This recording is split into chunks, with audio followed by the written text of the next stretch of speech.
ఎవరైనా సరే ఆరోగ్యంగా ఉండాలంటే శుభ్రత పాటించాలి. మరి శుభ్రత కావాలంటే ఎలిం ప్రొడక్ట్స్ వాడాలి.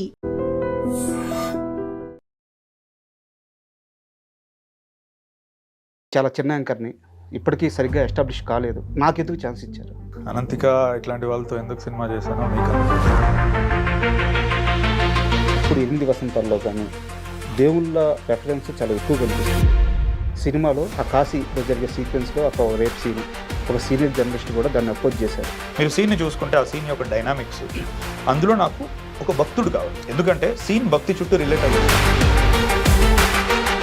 అడిగిన వ్యక్తి ఒక విలేకరి, మా నాన్న వయసు ఉంటుంది. ఘాటుగా నాకు ఇప్పుడు కూడా స్పందించబుద్ధి అవుతుంది, తిరిగి చురక పెడుతుంది. నాకు ప్రూవ్ చేయాలనే ఉద్దేశం లేదు, ఎందుకంటే నా మైండ్ అది కాదు. ఒక మహిళ ఎలా ఉండాలి, ఎంత స్ట్రాంగ్గా ఉండాలి, తన లైఫ్లో ఏం సాధించాలి, ఇలాంటి మాటలు మన రాజకీయ నాయకులు కానీ మన సమాజంలో కానీ చాలా వింటూ ఉంటాం. వాటన్నిటికీ సమాధానం మీ సినిమాలో ఉన్న హీరోయిన్ క్యారెక్టర్ శుద్ధి అయోధ్య. అలా ఉందని అంటున్నారా మీరు? అలా ఉంది. అంటే మీకు అనిపించలేదా? నేను చెప్పడం వేరు, చూసి మీరు చెప్పడం వేరు. దీనికి ఏమైనా ఇన్స్పిరేషన్ ఉందా? విమెన్ ఆర్ వెరీ కండిషన్డ్ అండి. అంటే ఇది నేను తాపి ధర్మారావు గారి పెళ్లి పుట్టుపూర్వోత్తరాల పుస్తకం చదివాను.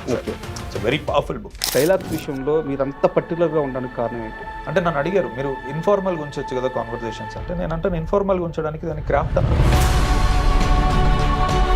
శరీరంలో నేలరాలిన ప్రతి ఆకు కోసం వసంతం రానే వస్తుంది.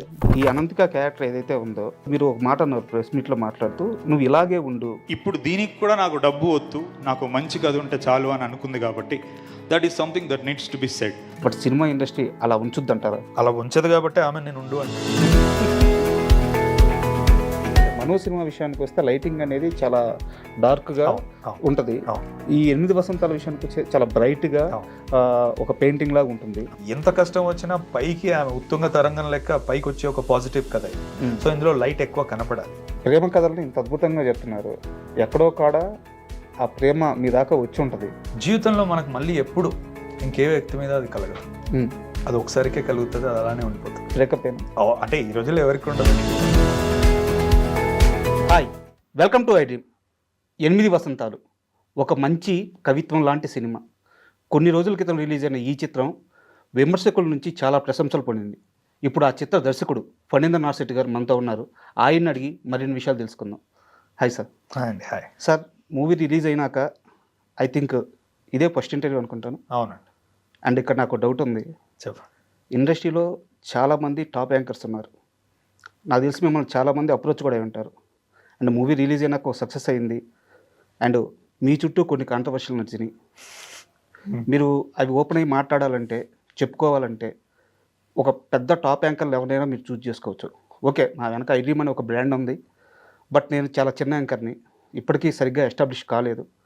బట్ నాకెందుకు ఛాన్స్ ఇచ్చారు? నేను ఎందుకైతే అంటే అనంతిక ఇట్లాంటి వాళ్ళతో ఎందుకు సినిమా చేశానో మీకు అందుకే ఇస్తున్నా. అంటే నాకు చేసే పని మీకు తెలిసిందై ఉండాలి. ఓకే, మీరు దేనికోసం ఆశించి ఇది చేయట్లేదు. ఒక మంచి సినిమా జరుగుతున్న వాటి గురించి నిజంగా మాట్లాడాలని అనుకున్నారు కాబట్టి మన ఇద్దరం ఇక్కడ కూర్చున్నాం.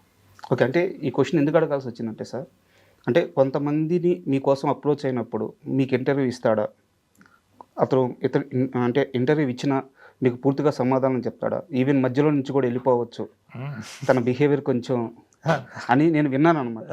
సో అంటే నాకైతే మీరు ఒక కాల్, నేను ప్రాపర్గా మీతో కమ్యూనికేట్ అయ్యాను, మీరు వివరాలు అడిగి తెలుసుకున్నారు, చాలా స్మూత్గా జరిగిపోయింది ఈ జర్నీ. సో నాకు ఎక్కడ అలా అనిపించలేదు.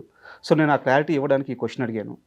అండ్ నా సైడ్ నుంచి ఇంకొక సలహా సార్, అంటే సలహా కాదు, మూవీలో ఒక డైలాగ్ ఉంటుంది, మనిషి అంటే అందం కాదు, అంటే అక్కడ స్త్రీ అంటారు, ఓవరాల్గా మనిషి అంటే అందం కాదు, వాళ్ళ స్కిల్ అండ్ వాళ్ళ ప్రవర్తన, వాళ్ళలో ఉండే ధైర్యం, వాళ్ళలో ఉండే విద్య, విద్వత్తు, ఇవన్నీ అని చెప్పారనమాట. అంటే సరస్వతీదేవి అంటే చదువు, దుర్గామాత అంటే ధైర్యం, అంతేగాని ఇక్కడ అందం కానీ బలం కానీ ఏముండదని చెప్పేసి నేను ఇప్పుడు ప్రాపర్గా, అంటే ఒక గుండెతో ఉన్నా కానీ మిమ్మల్ని అప్రోచ్ అవ్వడానికి కారణం ఏంటంటే ఆ సినిమాలో డైలాగుల వల్లే నాకు ఒక నమ్మకం వచ్చి మిమ్మల్ని అప్రోచ్ అయ్యాను. సో నేను ఇప్పుడు ఇంటర్వ్యూ క్యాబ్ తీసి చేయబోతున్నాను. మీకు ఓకేనా?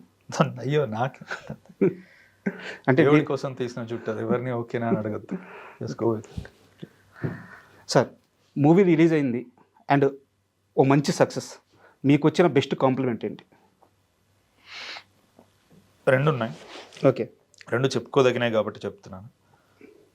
ఒక అబ్బాయికి ఎప్పుడో ఒక 8 years బ్యాక్ బ్రేకప్ అయిందంట. ఓకే. సో తనకి ఆ అమ్మాయి వెళ్ళిపోయేటప్పుడు నీ వల్లే నేను ఇట్లా అయిపోయాను అని వెళ్ళిపోయిందంట. సో 8 సంవత్సరాల నుంచి తను అదే ప్రశ్నతో ఉన్నాడంట. పాపం ఆ సమాధానం ఎక్కడ దొరక్క ఇంటర్వెల్లో ఎప్పుడైతే శుద్ధి ఎవరి వల్ల ఎవరికి ఏమి అయిపోరు లోపలేదో పెట్టుకొని దాస్తూ బయటికి నిజం చెప్పలేక చెడ్డోళ్ళని చేసి వెళ్ళిపోతారు అనే దాంతో అతను ఆ రోజు ఏడ్చి బాగా నిద్రపోయాడంట. ఓకే. అంటే నేను దాన్ని దేంతో కొలవలేను, ఏ మెట్రిక్తో నేను దాన్ని కొలవలేను. అంటే ఒక మనిషి ఆల్మోస్ట్ 7-8 సంవత్సరాలు, ఇంకోటి అతని వయసు కూడా ఆల్మోస్ట్ ఒక 22-23 ఉంది. ఓకే. సో ఒక 7-8 సంవత్సరాల నుంచి తనకి సమాధానం దొరకంది ఒక సినిమాలో దొరికింది అన్నప్పుడు నాకు ఇంకదే నాకు బెస్ట్ కాంప్లిమెంట్. సినిమా ఎలా తీసామనేది కాదు, ఎక్కడికో అంటే నేను ఆల్రెడీ ప్రీ రిలీజ్ ఈవెంట్లో కూడా చెప్పా, మనకు మనసుకు సంబంధించిన ప్రశ్నలు ఏమైనా ఉంటే సమాధానం దొరుకుతుంది 8 వసంతాలు. అవును, అదే అతని మాటల్లో నిజమైంది. ఇంకొకటి, ఒక అమ్మాయి వాళ్ళ మదర్, ఇట్స్ వెరీ అన్ఫార్చునేట్, ఒక 6-7 months బ్యాక్ కాలం చేసింది. సో ఆమె అన్నిటికీ దూరంగా ఉంది ఇన్స్టాగ్రామ్ వేటికైనా, యూ కెన్ అండర్స్టాండ్. సో వాళ్ళ అన్నయ్య ఎక్కడో ఇంటర్వ్యూస్ చూస్తూ ఏంటి ఇంత కాన్ఫిడెంట్గా ఉన్నాడు ఒక వ్యక్తి ఒక సినిమా గురించి ఒక వర్క్ గురించి, అసలు ఏం తీసాడు చూద్దాం అని చెప్పేసి ఇద్దరు వెళ్ళారు. ఓకే. వెళ్తే ఆ అమ్మాయి చూసి బాగా కదిలిపోయి ఏడ్చేసి కేవలం నాకు మెసేజ్ పెట్టడానికి ఆ అమ్మాయి ఇన్స్టాగ్రామ్లోకి మళ్ళీ వచ్చి మాట్లాడి చెప్పింది, అంటే నేను ఎన్నో బాధల్లో ఉన్నాను సార్ ఇన్ని రోజులు, కానీ నాకు సాంత్వన దొరికింది. ఈ రెండు నాకు మీరు అడిగిన వెంటనే గుర్తొచ్చాయి. ఓకే. ఎందుకంటే అవి ఫ్రెష్, నిన్న మొన్న జరిగిన. అండ్ నాకు వినిపించిన బెస్ట్ కాంప్లిమెంట్ ఏంటంటే 36 సంవత్సరాలు అయింది గీతాంజలి వచ్చి, ఇది మోడర్న్ గీతాంజలి లాగుంది. అంటే ఆ ప్రజెంటేషన్ కానీ, ఆ హిల్ స్టేషన్లో చేసిన షూట్స్ కానీ, ఆ లొకేషన్స్ కానీ, ఆ క్యారెక్టరేషన్స్ కానీ, సో ఇది మోడర్న్ గీతాంజలి లాగా ఉంది అని చెప్పేసి నేను విన్న కాంప్లిమెంటు. సో 36 సంవత్సరాల దాకా ఏ సినిమాకి ఇలాంటి గౌరవం దక్కలేదు. సో ఈ కాంప్లిమెంట్ని ఎలా చూస్తారు? నేను తీసుకోను అది. ఓకే.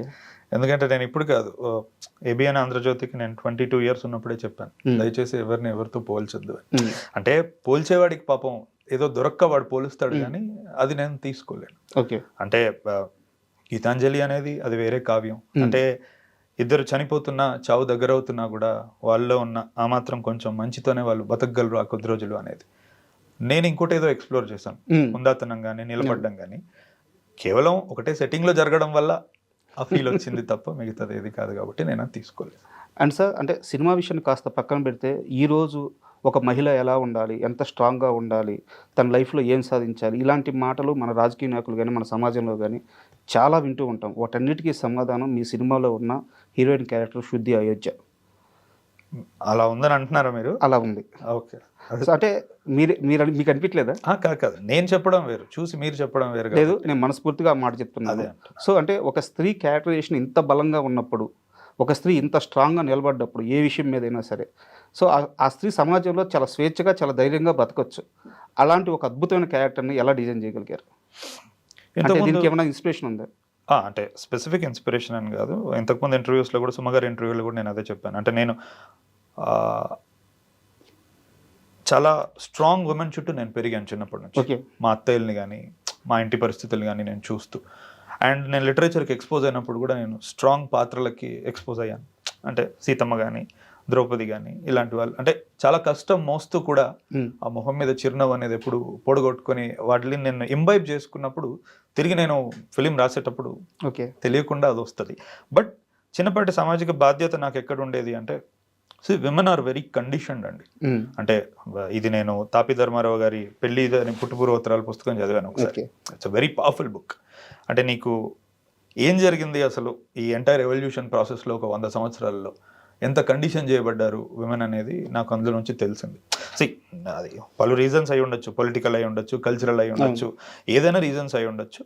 బట్ ఎక్కడో చాలా మట్టుకు ఒక మగాడికి ఎలా ఉండాలి ఎలా ఉండద్దు అనేది ఎవరూ చెప్పరు. అమ్మాయికి వచ్చేటప్పటికి ప్రతి ప్రతి ప్రతి స్టేజ్లో తన లైఫ్లో ఒక ఆంక్ష ఉంటూ ఉంటుంది. అది చూసినప్పుడు నాకు ఏదో స్ట్రాంగ్ ఎన్కౌంటర్ అని కాదు, అట్లీస్ట్ నా ఫిలిమ్స్లో అలా ఉండకూడదు వాళ్ళు అనుకుంటా.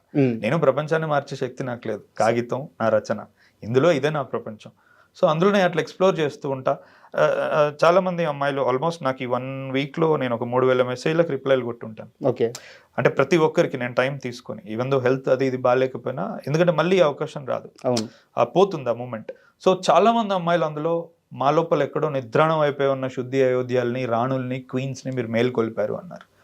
నేను అది అలా చేయాలని నేను చేయలేదు, కానీ ఒక మంచి కవిత్వం కానీ రచనకు కానీ అంత శక్తి ఉంది అంటే అది మంచిదే. అండ్ మీరు ఏదో నాకు పర్సనల్గా ఇంటర్వ్యూ ఇచ్చారని, నా ఎదురుగా కూర్చోన్నానని నేను ఈ మాట చెప్పట్లేదు. ప్రతి అమ్మాయి చూడాల్సిన సినిమా సార్. అంటే లైఫ్లో వాళ్ళు జీవించడానికి ప్రతి అబ్బాయి కూడా, ప్రతి అబ్బాయి కూడా, ఎందుకంటే వాళ్ళు చూస్తేనే తెలుస్తుంది ఎలా ప్రవర్తించాలని. అవును. సో లైఫ్లో ముందుకెళ్ళడానికి ఎక్కడో దగ్గర ఒక మంచి అయితే ఆ క్యారెక్టరేషన్ వల్ల దొరుకుతుంది. సో అది ఖచ్చితంగా అనిపిస్తుంది. అండ్ మీరు అనంతికతో ట్రావెల్ సినిమా గురించి మాట్లాడేటప్పుడు అమ్మాయితో ట్రావెల్ ఎలా జరిగింది, అమ్మాయి ఎలా ఒప్పుకుంది, ఇవన్నీ ముందే చెప్పేశారు మీరు. సో ఈవెన్ ప్రీ రిలీజ్ ఈవెంట్లో కూడా తను మాట్లాడేటప్పుడు మిమ్మల్ని ఏకంగా గురుస్థానంలో ఉంచి చాలా ఎమోషనల్గా మాట్లాడతాను. సినిమా రిలీజ్ అయింది, అందరూ ఇంత బాగా రిసీవ్ చేసుకుంటున్నారు. సినిమా రిలీజ్ అయిన తర్వాత తను మీతో ఏం మాట్లాడారు? మేము ఇప్పుడు మాట్లాడుకోవట్లేదు, అంటే మాట్లాడుకోవట్లేదు అంటే తను కేరళ వెళ్ళిపోయింది, నేను ఇటువైపు ఉన్నాను, పెద్దగా మాట్లాడుకోలేదు. నేను స్టేజ్ మీదనే చెప్పిన, అంటే మాట్లాడుకోవాల్సిన అవసరం మాకు పెద్దగా రాదు. అంటే తన జాబ్ తను పర్ఫెక్ట్గా పర్ఫామ్ చేసింది, తను ఎక్కడున్నా తన నిర్ణయాలు బాగుండాలి రేపు అనేది నేను కోరుకుంటా. కలవాలని ప్రయత్నించింది ఆ అమ్మాయి, ఓకే, ఎందుకో తనకి కుదరలేదు, నాకు బాలేక కుదరలేదు. ఓకే.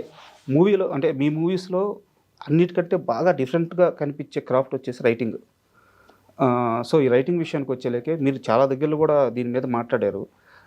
మీ డైలాగ్స్ ఏవి కూడా అంటే ఒక నార్మల్ వేలో ఉన్నట్టు కాకుండా మీరు చెప్పాలనుకున్నది ఆ ఎసెన్షియల్ అది మిస్ అవ్వకుండా చాలా డిఫరెంట్ వేలో చెప్తారనమాట. అంటే మనకి ఒక మణిరత్నం గారి సినిమా, ఒక గౌతమ్ మేనన్ గారి సినిమా, ఈ సినిమాల్లోనే మనం ఆ డైలాగ్స్ కానీ లేకుంటే ఆ డైలాగ్ డెలివరీ అయ్యే విధానం కానీ మనం వాటిని చూడగలం అనమాట. అండ్ మీరు తీసుకునే సబ్జెక్ట్కి అవి కరెక్ట్గా యాప్ట్గా సరిపోతాయి కూడా. సో డైలాగ్స్ విషయంలో మీరు అంత పర్టికులర్గా ఉండడానికి కారణం ఏంటి? ఎందుకంటే మాట చాలా రోజులు గుర్తుండిపోతుంది. ఓకే. అంటే ఇప్పుడు మనకు లైఫ్లో కూడా కొన్నిసార్లు ఏదైనా జరిగినప్పుడు, అవమానం జరిగినా మంచి జరిగినా ఎవరైనా భుజం మీద చేసినా కూడా ఒక మాట వాళ్ళు మనతో అన్నది మనం కొన్ని సంవత్సరాలు గుర్తుపెట్టుకుంటాం. ఆ రోజు మనం ఏం తిన్నాము, ఏం బట్టలు వేసుకున్నాము, ఏ కారు ఎక్కాము, ఎక్కడికి వెళ్ళాము అని మర్చిపోతాం. మాట మట్టుకు మనం గుర్తుపెట్టుకుంటాం. అది మంచిగా చెడైనా మంచిగా చెడైనా మాటకు అంత శక్తి ఉంది. ఇప్పుడు సత్యమేవ జయతే అంటారు, ఎప్పుడు పుట్టిందో తెలియదు ఈ మాట, ఈ రోజుకి రూపాయి బిల్ల మీద ఉంటుంది. సో మాటకి ఏంటంటే అంత పవర్ ఉంటుంది. కాబట్టి మనం చెప్పాలనుకున్నది, అందుకే అంటే నన్ను అడిగారు మీరు ఇన్ఫార్మల్గా ఉంచవచ్చు కదా కాన్వర్జేషన్స్ అంటే, నేను అంటే ఇన్ఫార్మల్గా ఉంచడానికి దాన్ని క్రాఫ్ట్ అనడం ఎందుకు? ఎవరికి ఇచ్చినా వాడు రాయగలిగితే దానికి ఒక క్రాఫ్ట్ స్థాయి ఎందుకు? ఇప్పుడు పరచూర్ బ్రదర్స్ గారు ఒకప్పుడు రాసేవాళ్ళు, త్రివిక్రమ్ గారు రాసేవాళ్ళు, సాయి మాధవ్ బుర్ర గారు రాస్తున్నారు, జంధ్యాల గారు రాశారు. అంటే వీళ్ళు ఎందుకు స్టాండ్ అవుట్ అయ్యారు అంటే మిగతా వాళ్ళ కాకుండా డిస్టిల్డ్ కాన్వర్జేషన్. జావేద్ అఖ్తర్ కూడా one of the most eminent writers Indian హిస్టరీలో. వాళ్ళు చెప్పింది అదే, సినిమాకి వచ్చేటప్పటికి నీ పాత్ర ఏం మాట్లాడుతున్నాడు అనేది నువ్వు కాచి వడపోసి తీసుకురావాలి, అప్పుడే ఆ మాటకు విలువ ఉంటుంది. ఇప్పుడు అమితాబ్ బచ్చన్ అంటాడు, మే ఫేకేవా పైసాకు నై ఉటాతా అంటాడు. అంటే చాలా చిన్న వ్యక్తి, నేను పడేసిన డబ్బులు ఎత్తుకోను అంటాడు.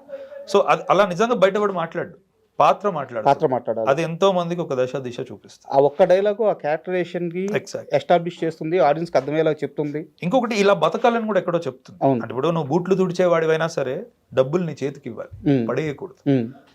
అందరూ అలా తీసుకుంటారేమో, ఈ వ్యక్తి ఇలా తీసుకోడు, ఇలా తీసుకోకుండా ఉండడం మంచిదని చెప్తుంది ఆ మాట. ఓకే. సో అందుకు మాటకు అంత విలువ ఉంది. రాసేటప్పుడు కూడా నేను కూడా, అంటే చాలా మంది ఏదో అంటారు నీకు పోయట్రీ వచ్చు, లేకపోతే పదాలు బాగొచ్చు కదా అని మాకు చూపించుకోవాల్సిన అవసరం లేదండి. నేను 22 years ఉన్నప్పుడు మధురంలో రాశాను, అంటే శిశిరంలో నేలరాలిన ప్రతి ఆకు కోసం వసంతం రానే వస్తుంది అని. మనులో క్షణికం నుండి శాశ్వతంలోకి అని రాశాను. అంటే అది రచయితకు స్వతహాగా వస్తాయి, చూపించుకోవాలనే ఆరాటం ఏం లేదు. నేను ఏ ఒక్క మాట మాట్లాడకుండా మనం 2 గంటలు తీశాను, ఓన్లీ విజువల్ వొకాబులరీతో ముందుకెళ్ళేది. అవసరమైనప్పుడు మాట వస్తుంది. ఈ అనవసరమైన సలహాలు, మాటలు ఇవన్నీ నాకు ఎన్నో వస్తూ ఉంటాయి. I don't mean any disrespect, నేను అలా విని అలా వదిలేస్తూ ఉంటాను. సో ఫైనల్గా మీ స్ట్రెంత్ మీది అండ్ మీ భావజాలం మీది. భావజాలము స్ట్రెంత్. ఇంకోటి ఏంటంటే అవసరమైతేనే, ఇంకోటి నేను ఇన్ఫార్మల్గా తీయట్లేదండి ఫిలిమ్స్. అంటే ఇప్పుడు నా సినిమాలో ఒక 4 స్నేహితులు కలిసి గోవాకు ఏదైనా ఎక్కడికైనా వెళ్తే వాళ్ళ మధ్యలో చాలా ఫార్మల్, అప్పుడు ఫార్మల్గా వచ్చేస్తాయి. అరే తాగినావా, ఏంద్రావా, బీర్ కేసు తీసుకొచ్చినావా, నార్మల్గా ఉంటుంది. లేదంటే ఒక అబ్బాయి అమ్మాయి ప్రేమలో పడుతుంటే కాలేజ్ లవ్ స్టోరీ ఉంటే అలా ఉంటుంది. నా పాత్రలు స్వతహాగా ఇప్పుడు మనులో చూస్తే అతను ఆర్టిస్ట్, ఆ అమ్మాయి ఫోటోగ్రాఫర్, ఇందులో వీళ్ళిద్దరు రచయితలు. ఆ మొదటి అబ్బాయి మ్యూజిక్ నేర్చుకుంటూ ఉంటాడు. సో ఎంతో కొంత కళ కొంచెం అలవాటు ఉన్న వ్యక్తి మాట్లాడే విధానం వేరే ఉంటుంది. నేను స్టార్టింగ్లో అందుకే సార్ అనింది, అంటే ఆ డైలాగ్స్ మీరు తీసుకునే కథలకి ఆ పాత్రలకి కరెక్ట్గా సరిపోతాయి అని చెప్పి నేను అందుకే అనింది. అండ్ మీరు ఇందాక మధురం ప్రస్తావన తీశారు కాబట్టి నాకు ఒక క్వశ్చన్ సార్. మధురం సినిమాలో స్టార్టింగ్లోనే సావిత్రి గారి ప్రస్తావన వస్తుంది. అండ్ మీరు ఈ సినిమాలో ఒక హీరోయిన్ క్యారెక్టరేషన్ రాసిన విధానం చాలా అద్భుతంగా ఉంది. అంటే ఆమె గురించి చెప్పడానికి అంత పెద్ద కథ ఉంది, అంత పెద్ద క్యారెక్టరేషన్ ఉంది, అంత గొప్ప మనిషి ఆమె. సో మీకు అప్పుడే ఆమె మీద అంత ప్రేమ ఉన్నప్పుడు, ఇంత స్ట్రెంత్ ఉన్నప్పుడు మీరెందుకు సావిత్రి గారి బయోపిక్ గురించి ఆలోచించలేదు, లేదా ఆలోచించారా? జెన్యున్లీ స్పీకింగ్, ఆ గార్లపాటి పల్లవి గారి అభినేత్రి సావిత్రి పుస్తకం చదివిన వెంటనే ఓకే అరే ఇది సినిమాగా తీస్తే బాగుంటుంది అని అనుకున్నా. ఓకే చదివిన వెంటనే అలా అనుకున్నాను. షార్ట్స్ కూడా ఆవిడ ఎప్పుడైనా మామూలుగా సావిత్రి గారు నిర్ణయం తీసుకున్నప్పుడు ఆమె లెఫ్ట్ హ్యాండ్ సౌత్ పా కాబట్టి ఎడమ చేత అలా బిగిస్తుంది. సో డాలీ ఇన్ షార్ట్స్ ఇవన్నీ నేను జనరల్గా ఊహించుకున్నాను అది చదివినప్పుడు. అప్పుడు ఆబ్వియస్లీ అది నాగి తీశాడు.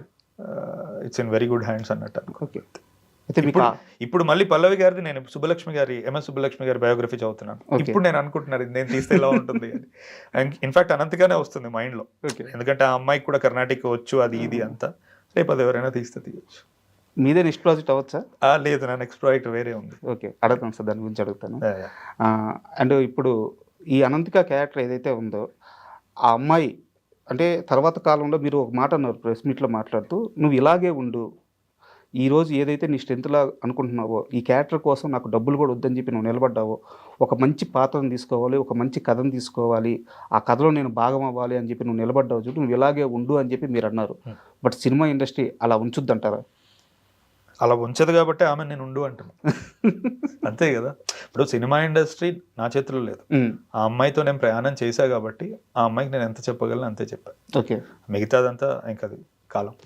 అండ్ మీరు ఎలా ఉండగలుగుతున్నారు? నేనా అంటే 2000 తప్పు అయితే సారీ సార్, 2012 మధురం, 2012 బ్యాక్ స్పేస్, 2014 మధురం, 2018 మను, 2025 8 వసంతం. సో ఈ మొత్తం జర్నీలో మీరు ఎక్కడా కూడా మీరు అనుకున్న ఆ లైన్ అయితే దాటలేదు. సో మీరు ఎలా ఉండగలుగుతున్నారు? It is just the way I am. లేదు సార్, అంటే ఇంకోటి చెప్తాను, మీరు అడిగారు కాబట్టి చెప్తున్నాను. అంటే మళ్ళీ ఏదో ఏది మాట్లాడినా ఏదో అరగన్స్ అది ఇది అని అనుకుంటారు. నిజం ఏంటంటే అంటే తనను గుర్తించుకున్న వ్యక్తి ఈ ప్రపంచం నుంచి గుర్తింపు కోరుకోడు సార్. నాకు ఫార్చునేట్లీ డీప్ స్పిరిచువాలిటీ, ఆధ్యాత్మికత ఇట్లాంటి వాటిల్లో నేను ఆల్మోస్ట్ ఒక 6-7 years నుంచి ఉంటున్నాను సార్. సో నేనేంటో నాకు తెలుసు, నా బలం ఏంటో తెలుసు, నా బలహీనత ఏంటో తెలుసు, మంచితనం ఏంటో తెలుసు. సో నాకు ఒక ఆరోగ్యకరమైన సంబంధం ఉంది. ఇది తెలిసినప్పుడు నేను ప్రపంచం నుంచి ఏది కోరుకోను. అలాంటప్పుడు మరి ఎందుకు సినిమా తీస్తున్నావు అని అడగచ్చు. Exactly I'll come there. అంటే నేను సినిమాని ఒక రెస్పాన్సిబిలిటీ అనుకుంటా, ఒక కాంట్రిబ్యూషన్ అనుకుంటా. అంటే నేను ఇప్పుడు ఇంతకుముందు మీకు చెప్పాను, ఎక్కడో ఎవరో కన్నీళ్ళు తుడుచుకున్నారు, నేను డబ్బు కోసం నేను తీయట్లేదు, పేరు కోసం అసలే తీయట్లేదు నేను. సో ఇది వద్దనుకున్న వ్యక్తికి ఇంకా వాడు చాలా మూలాలకు వెళ్తాడు. నేను ఎందుకు తీస్తున్నానో తెలిసినప్పుడు నాకు నచ్చినప్పుడే తీసుకుంటూ కూర్చుంటా. అందుకు నేను సస్టైన్ అవ్వగలుగుతున్నా. బికాస్ నాకు వేరే వాటి మీద లేదు, బ్యాంక్ బ్యాలెన్స్ మీదనో పేరు మీదనో లేదు. ఈ రోజుకి ఫణీంద్ర నరశెట్టి ఫిలిం అంటే హ్యూజ్ ఆడియన్స్కి తెలియకపోవచ్చు, కానీ కేవలం ఆ పేరు చూసి వచ్చే వాళ్ళు ఉన్నారు. అంటే ఈ క్వశ్చన్ ఎందుకు అడిగానంటే సార్, మధురం తర్వాత మీరు ఎంత పెద్ద నిర్మాతలతో కూర్చున్నారో నాకు తెలుసు, మీకు ఎంత పెద్ద ప్రాజెక్టులు వచ్చినాయో నాకు తెలుసు. సో వాటన్నిటికీ నో చెప్పడం అనేది చాలా పెద్ద విషయం. సో మీరు నో చెప్పారు. నో చెప్పిన తర్వాత నెక్స్ట్ ఫిల్మ్కి ఎంత టైం పట్టింది? 4 years పట్టిందా సార్? 4 years పట్టింది. సో ఇంత ఓపిక, ఇంత స్థితప్రజ్ఞత ఎలా వచ్చింది?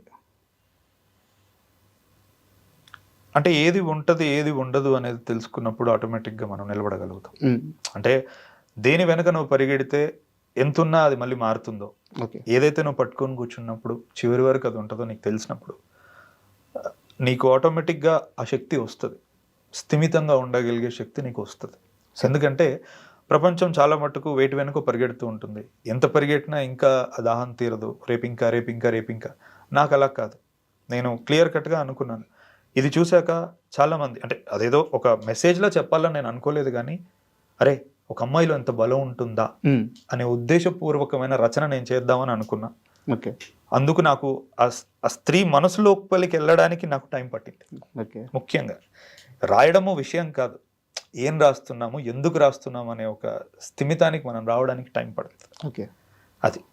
అంటే ఇప్పుడు మహానటి కూడా ఎందుకు ఈజీ అయిందంటే ఈజీ అని నేను అనట్లేదు. అది అది పల్లవి గారు ఒక పుస్తకం రాసి పెట్టేశారు అక్కడ. శుద్ధి అలా కాదు, నేను మీరు పుట్టించారు ఆహా. ఆ క్యారెక్టర్ కాబట్టి నాకు ఇప్పుడు స్క్రాచ్ నుంచి క్రియేట్ చేయాలి కదా నేను. ఖచ్చితంగా. ఎంతగా అంటే అది నిజమా అన్నంతగా ఆ పాత్ర, అందుకు నాకు టైం పట్టింది. అండ్ ఇప్పుడు మీతో మాట్లాడుతుంటే స్పిరిచువాలిటీ అంటే ఆ మాటలు కానీ అవన్నీ మనకు అర్థమవుతుంది. అండ్ మీ సినిమాల్లో మధురంలో కానీ మనులో కానీ ఇప్పుడు 8 వసంతాల్లో కానీ దేవుళ్ళ రెఫరెన్స్ చాలా ఎక్కువ కనిపిస్తుంది. ఈవెన్ హీరోయిన్కి తను మళ్ళీ కెరీర్ మీద ఫోకస్ చేయలేనప్పుడు మీరు ఒక సీన్ తీస్తారు, దాంట్లో అమ్మాయికి భగవద్గీత ఇస్తారు చేతికి.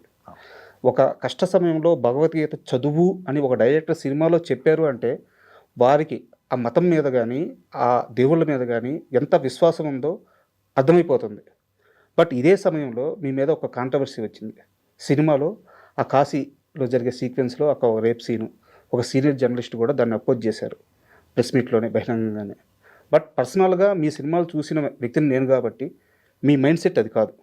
మీరు దేవుళ్ళు అంటే ఎంత విశ్వాసంగా ఉంటారో, ఎంత నమ్ముతారో నాకు తెలుసు. ఎక్కడ తేడా జరిగింది సార్? అంటే మీరు ఆ సీన్ని ఎలా డెలివరీ చేయాలనుకున్నారు, వాళ్ళకి ఎలా అర్థమైంది, ఎక్కడ డిఫరెన్స్ వచ్చిందంటారు? ఇది కొంచెం పెద్ద ఆన్సర్ మరి. చెప్పండి సార్. ఓకే. అంటే నాకు దేవుళ్ళనే కాదు, మామూలుగా మనిషి అంటేనే గౌరవం సార్. ఇది నేను 4 కోణాల నుంచి విశ్లేషిస్తాను. Very important. మొదటిది సీన్ ఎక్స్ప్లెయిన్ చేస్తాను, తద్వారా ఏంటంటే బెటర్గా అర్థమవుతుంది చాలామందికి. రెండవది ఒక కమ్యూనిటీని ఒక పేరు తీసి, ఇప్పుడు బ్రాహ్మణులకి ఉన్న రేప్కి కనెక్షన్ ఏంటి, ఒక బ్రాహ్మణుడితో మీరు రేప్ లాంటిది చేయిస్తారా, అత్యాచారం మీద పంపిస్తారా అన్నారు, అది ఆన్సర్ చేస్తాను.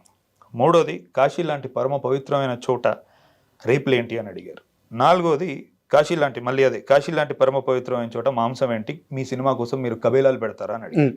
ఈ 4 కోణాలు నేను ఇప్పుడు స్పృశించి మాట్లాడతా, అందుకే it's going to be a very long answer.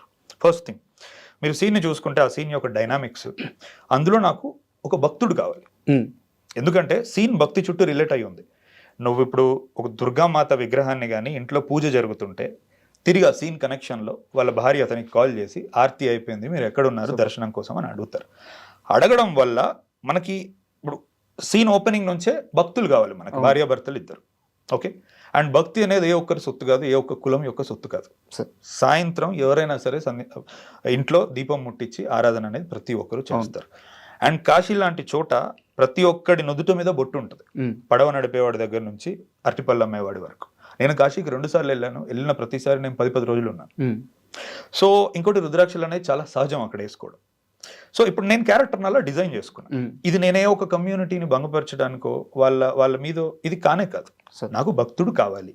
And కంటికి భక్తుడు ఎలా కనపడతాడు, ఒక విగ్రహానికి పూజ చేయడం, పొట్టు పెట్టుకోవడం, ఏదో ఒక మాల వేసుకుంటే వాడికి భక్తి ఉందని నువ్వు నమ్ముతావు.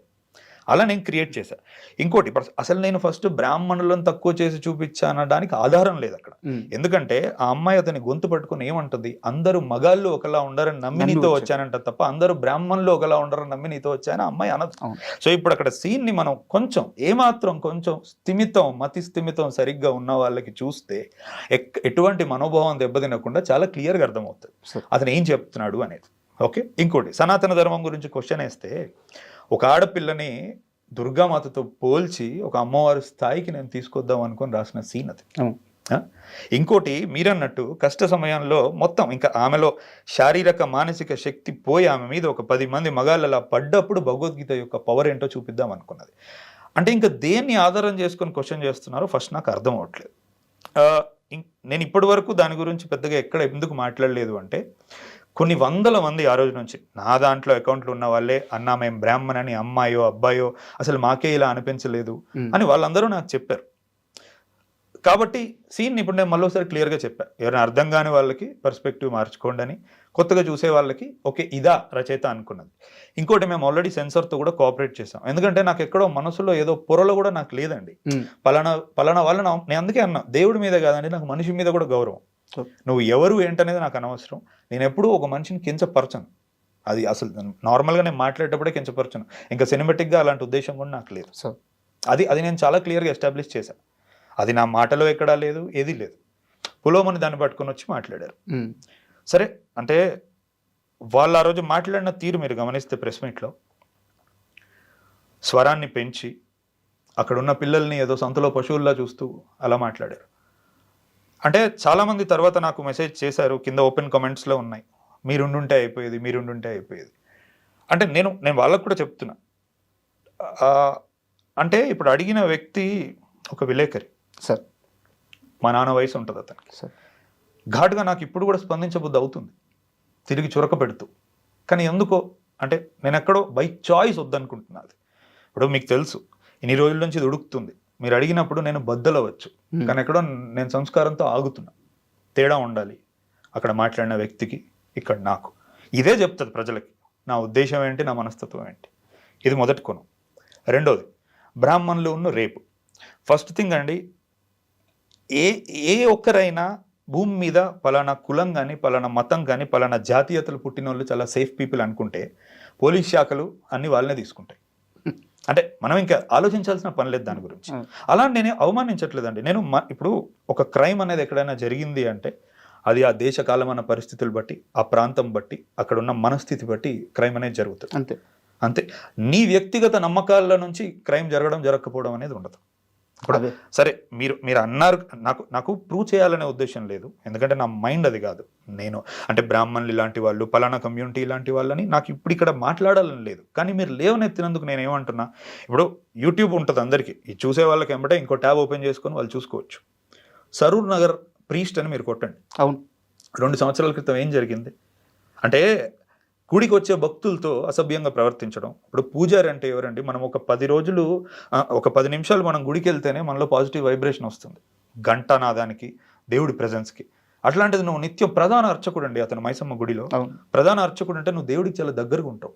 అలాంటప్పుడు కూడా అతని మానసిక పరిస్థితిలో అక్రమ సంబంధం కానీ ఇంకోటి కానీ పెట్టుకొని పాపం ఆ అమ్మాయిని చంపి మ్యాన్ హోల్లో పెట్టి పైన సిమెంట్ పెట్టారు. అంటే నువ్వు ఏదైతే ఒక కులం పేరు తీసుకొని మాకు రేపు అంటగడతావా అంటే నేను తిరిగి ప్రశ్న అడుగుతున్నాను. నేను అడగట్లే, సమాజం అడుగుతాను. అక్కడ కులం కాదు కదా సార్, ఆ వ్యక్తి మానసిక స్థితి అది ఇది అర్థం చేసుకోలేక ఇప్పుడు బ్రాహ్మణుడు రేపు ఏంటి అనే పదం అతను మాట్లాడాడు కాబట్టి నేను అడుగుతున్నా ఈ విషయం. ఎవరైనా సరే, రాజైనా పేదైనా మానసిక స్థితి బట్టి నేరం అనేది చేస్తాడు. ఏంటి ఇది కూడా నేను చెప్పాలా? ఇప్పుడు నువ్వు ఒక విలేకరివి, సమాజ స్థితిగతులు ఏంటి, అవగాహన, పరిస్థితులు నీకుండాలి. రచయితగా, దర్శకుడిగా నేనే పెన్ను పట్టుకున్నప్పుడు ఇంత బాధ్యతాయుతంగా తెలుసుకొని ప్రవర్తిస్తున్నా. 100 మంది, లక్షల మంది, కోట్ల మంది చూసే ముందు నువ్వు ఒక ప్రశ్న లేవనెత్తే ముందు ఏం తెలుసు, ఎంత తెలుసు అని నువ్వు సమీక్షించుకొని నువ్వు అడగవు ఆ ప్రశ్న. నేను చెప్పేది ఏముందండి, అందులో ప్రజలు చెప్తున్నారు. కిందెళ్ళి కామెంట్లు చూస్తుంటే ఇప్పుడు నాకు అంటే నేను ఇప్పుడు ఫోన్ తీసి చూపించవచ్చు. ఒక అమ్మాయి ఆల్రెడీ నాకు మెసేజ్ కూడా పెట్టింది, రేపు మీరు ఈ విషయం గురించి మాట్లాడితే పలానా విలేకరికి నా సమాధానం చెప్పండి. నాకు ఇంకా అల్లరి చేయాలని లేదు కాబట్టి నేను ఫోన్ బయటికి తీయట్లేదు. ఇలాంటి ఎన్నో వచ్చినాయి. మూడో కోణం, అంటే కాశీ లాంటి పరమ పవిత్రమైన చోట రేపేంటి అన్నారు. 2 నెలల క్రితం అండి, ఇదే యూట్యూబ్లో వారణాసి గ్యాంగ్ రేప్ అని కొట్టండి. 23 మంది ఒక ఆడపిల్లని, అంటే 12th అమ్మాయి, వారం రోజుల పాటు అబ్డక్ట్ చేసి, డ్రగ్ చేసి, అసాల్ట్ చేసి రేప్ చేశారు. జరిగింది సార్. ఎక్కడ జరిగింది ఇది? అక్కడే కదా. అంటే ఎవడో తప్పు చేయడం వల్ల ఆ చోటు పాడవదు, అందరూ మంచోళ్ళు ఉండడం వల్ల ఆ చోట్లో ఏ తప్పు జరగదు అనేది మూర్ఖత్వం నేను అనేది. ఇప్పుడు కెలెడోస్కోప్ సిటీ అని ఒక పుస్తకం ఉంటుంది. ఒక ఫారినరు ఇండియాకు వచ్చి 1 year వారణాసిలో ఉండి ఆ పుస్తకం రాశాడు. అంటే నాకు వారణాసి అంటే చాలా ఇష్టం, కానీ కేవలం వారణాసి అంటే విశ్వనాథ్జీ టెంపుల్, ఈ ఘాట్స్ స్పిరిచువల్ థింగో కాదు. అటువైపు వారణాసిలో చాలా వెల్ ముస్లిం పాపులేషన్ కూడా ఉంది. ఈ రోజుకి వాళ్ళు అక్కడ బనారసి సిల్క్స్ అనేది నేస్తారు. ఇక్కడ నుంచి నీకు ఎక్కడో ప్యారిస్ ఫ్యాషన్ వీక్కి వాళ్ళు ఆ బట్టలు పంపిస్తూ ఉంటారు. BHU ఉంది, అల్లర్లు అవుతూ ఉంటాయి అక్కడ. అంటే కాశీకి చాలా ఉన్నాయి, మల్టీ డైమెన్షనల్ ప్లేస్ అది. నువ్వు ఏం తెలియకుండా ఒక 3 రోజులు 4 రోజులు నువ్వు కేవలం ఒక భక్తుడిలా వెళ్ళిపోయి వచ్చి అంతే దాన్ని ఆపాదించుకోకూడదు కదా. ఇప్పుడు అంతమంది ముస్లిమ్స్ ఉన్నారు, వాళ్ళు మీట్ తినాలనుకుంటే గాల్లో నుంచి వస్తుందా మీటు? అక్కడేగా కొట్టేది. కాశీలో స్లాటర్ హౌస్ ఏంటంటే సరే, అదే గూగుల్లో ఓపెన్ చేసుకుని స్లాటర్ హౌసెస్ ఇన్ కాశీ అని టైప్ చేయండి. 2017 వరకు యోగి ఆదిత్యనాథ్ గారు సీఎం అయిన తర్వాత ఇల్లీగల్ స్లాటర్ హౌసెస్ ఏమన్నా ఉంటాయో వాటన్నిటిని బంద్ చేసి పబ్లిక్ హెల్త్ సెంటర్స్ చేశారు. వాటిని ఆయుష్మాన్ ఆరోగ్య కేంద్ర అంటారు. ఇప్పటికీ 1300-1400 స్క్వేర్ ఫీట్లో ఉన్న ఎన్నో కబేలాల్ని, స్లాటర్ హౌసెస్ని వాళ్ళు ఇప్పుడు మారుస్తున్నారు.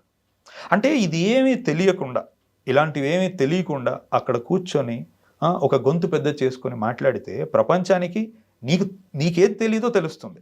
సార్ ఈ రోజు నేను మాట్లాడుతున్నా కాబట్టి నేను ఎంత తెలుసుకొని సినిమా తీసానో తెలుస్తుంది. ఇది అంటే ఇప్పుడు విలేకరుగా మీకు ఒక బాధ్యత ఉండాలి మాట్లాడేటప్పుడు. మీరు ప్రజలకి మాకు ఒక వారధి. మీరు అడిగిన ప్రశ్న వల్ల మేము ఆలోచించగలగాలి, అంతే తప్ప మీ తెలియంతనం బయట పెట్టుకోకూడదు. మిడిమిడి జ్ఞానంతో మాట్లాడేసి అంటే ఏమనుకున్నారు, ఇలాంటి రోజు మళ్ళీ రాదనుకున్నారా? నేను సమాధానం చెప్పను అనుకున్నారా? ప్రతి అంశం గురించి క్షుణ్ణంగా నేను మాట్లాడగలుగుతా. గాలిలో నుంచి నేను లెక్కలు తీయను. మీరు ఏదడిగినా అందులో అది ఉద్దేశపూర్వకమైన రచన. నేను దాన్ని అప్రోచ్ అయిన విధానం. మీరు కబేలా అడిగితే నేను కబేలా చెప్పడం కాదు, మీరు గూగుల్ ఓపెన్ చేసుకొని చూసుకోండి అంటున్నా. ఈ రోజుల్లో ప్రతి ఒక్కరు చేసేది అదే కదా. ఇప్పుడు కాశీలో రేపన్నారు, దానికి సమాధానం చెప్పిన. బ్రాహ్మణుడు రేపన్నారు, దానికి సమాధానం చెప్పిన. సినిమా ఆ సీన్ని ఎలా చూడాలని నేను అనుకున్నానో అది కూడా నేను చెప్పాను. ఇంకా ఇప్పుడు దాని గురించి మిగతాది నాకు తెలిసి నేను ఫుల్ సర్కిల్ కొట్టా సార్. అండ్ ఫస్ట్ ఆ సీన్ ఓపెన్ అయిన తర్వాత నేను ఇదివరకు సినిమా చూశాను సార్. తర్వాత మళ్ళీ ఈ ఇష్యూ అంతా జరిగిన తర్వాత నేను కూడా మైండ్ సెట్ అలాగ ఉన్నప్పుడు మాత్రమే ఇంకాస్త జాగ్రత్తగా చూద్దాం ఈ సీన్ అని చెప్పి మళ్ళీ చూశాను. నాకు అర్థమైంది ఏంటంటే, మీరు ఫస్ట్ అక్కడ ఆ పురోహితుడు ఎవరైతే భార్యతో పూజ చేస్తుంటారో తనకి దుర్గామాతకు పూజ చేస్తున్నట్టు ఫస్ట్ ఎస్టాబ్లిష్ చేశారు. సీన్ అంతా అయిపోయిన తర్వాత పూజకి టైం అవుతుంది రమ్మంటే, పూజ ఏంటి నేను ఏకంగా దుర్గామాతనే చూసేశాను అది చెప్పడానికి ఖచ్చితంగా ఒక భక్తుడు కావాలి. అదే సో మీరు అనుకున్న సీన్ అది, బట్ అది ఇదంతా ఎలా అయిపోయింది? అదే అంటే ఇప్పుడు సెన్సార్ వాళ్ళు కూడా ఓపెన్గా యాక్చువల్లీ అతను పూజ చేసేటప్పుడు మంత్రం ఉంటుంది, సంధ్యాస్నాన జపశ్చైవ అని మంత్రం ఉంటుంది. సెన్సార్ వాళ్ళు ఫస్ట్ తీయమన్నప్పుడు నాకు అర్థం కాల, ఎందుకు అని అడిగితే ఎక్కడైనా రేపు కమ్యూనిటీ ఇష్యూస్ రావచ్చు అని అంటే, ఓ అవునా నేనైతే అలా చూడలేదండి, సరే మీరు అలా అంటున్నారంటే కోఆపరేట్ చేస్తామని మంత్రం తీసేసాం. ఇంకోటి అతన్ని క్లోజ్ షాట్ చూపించినప్పుడు జంజమును రుద్రాక్షలు ఉంటాయి అని అన్నారు. అరే నాకు మళ్ళీ అర్థం కాలేదు, ఇదేంటిది ఒక తప్పు చేయాలనుకున్నాడా వేసుకోవచ్చు కదా అని. అక్కడ కూడా నేను నిజమే అయి ఉండొచ్చు, ఎవరినో బాధ పెట్టాల్సిన అవసరం నాకు లేదని నేను అక్కడ కూడా లాంగ్ షాట్కే వెళ్ళాను, క్లోజ్ షాట్ లేకుండా. దాని తర్వాత వాళ్ళు నాకు సర్టిఫికేషన్ ఇచ్చారు, ముందుకు వెళ్ళిపోయాను. అంటే నా ఉద్దేశం అదే అయితే కనుక నేను ఎందుకు కోఆపరేట్ చేస్తానండి? ఇప్పుడు నేను లోపల ఎక్కడా అనుకోలేదు అలా, ఏ వ్యక్తిని ఏ పలానా కమ్యూనిటీని నేను ఎప్పుడు అలా అనుకోలేదు. సరే ఇప్పుడు లోకో భిన్న రుచి అంటారు, ఒక్కొక్కడు ఒక్కొక్క దృక్పథంతో చూస్తూ ఉంటాడు. కానీ దృక్పథాన్ని మార్చుకోవచ్చు కదండి. దృక్పథం అంటే ఏంటి? ఇటుకలతో కట్టింది కాదు అది. ఒకటి ఇంత నేను చెప్పిన తర్వాత మార్చుకోవచ్చు కదా. అంటే నేనేదో ఒక గొడవ జరిగింది, ఆ గొడవ గురించి మిమ్మల్ని అడిగితే మీరు రియాక్ట్ అయితే నా దగ్గర అక్కడి నుంచి నాకు స్టఫ్ వస్తుంది, నేను ఆ ఉద్దేశంతో అడగలేదు సార్. వేరే డైరెక్టర్ అయి ఉంటే, నాకు తెలియకపోయి ఉంటే నేను నిజంగా ఈ ప్రస్తావన తీసేవాడిని కాదు. ఎందుకంటే మీరు మధురం సినిమాలో దేవేంద్రుడు అన్నారు, శివుడు గురించి రెఫరెన్స్ ఉంది, విష్ణువు గురించి రెఫరెన్స్ ఉంది, రాముడు సీత గురించి రెఫరెన్స్ ఉంది. ఇప్పుడు 8 వసంతాల సినిమాలో భగవద్గీత గురించి చెప్పారు. సో అంటే మీ సినిమాలో ఎక్కడో దగ్గర వీటి గురించి ప్రస్తావిస్తూ ఇంత నాలెడ్జ్ ఉన్న మనిషి ఈ తప్పు చేసి ఉండడే అని నాకు అనిపించి నేను ఈ ప్రస్తావన తీసుకొచ్చాను. అంతేగాని ఈ గొడవని ఇంకాస్త పెద్ద చేయాలను ఆ ఉద్దేశం లేదు సార్ నాకు. అంటే మీరు తీసుకొచ్చింది కూడా మంచిదే, ఎందుకంటే చాలా మంది నా నుంచి సమాధానం కోరుకున్నారు. అంటే నేను రిటర్న్ ఫామ్ లో ఇస్తే కూడా చాలా మంది మా టీంలో కానీ బయట ఆడియన్స్ కూడా అన్న ఒక వీడియో పెట్టండి అంటే, ఒకటి నాదంత సంకుచితమైన మనస్తత్వం కాదు. ఏదైనా జరిగిన వెంటనే ఇమ్మీడియట్గా దానికి ఒక వీడియో పెట్టి రిపోర్ట్ చేసే అంత ఐ బిలీవ్ ఇన్ రైటింగ్. అంటే నీకు డిప్లొమసీ అనేది అట్లనే వర్కౌట్ అవుతుంది, రాతపూర్వకంగానే చాలా చెప్పొచ్చు. సరే ఇలాంటి ఒక రోజు వచ్చిన రోజు అది మీరు అడిగితే సమాధానం చెప్దాం అనుకున్నాను తప్ప మీరు కూడా అంటే I should thank you for asking it. ఎందుకంటే ఇప్పుడు ఆబ్వియస్లీ ఇది అడగకుండా మనం ఇంటర్వ్యూ పెట్టామంటే కింద అందరూ అదే క్వశ్చన్ అడుగుతారు.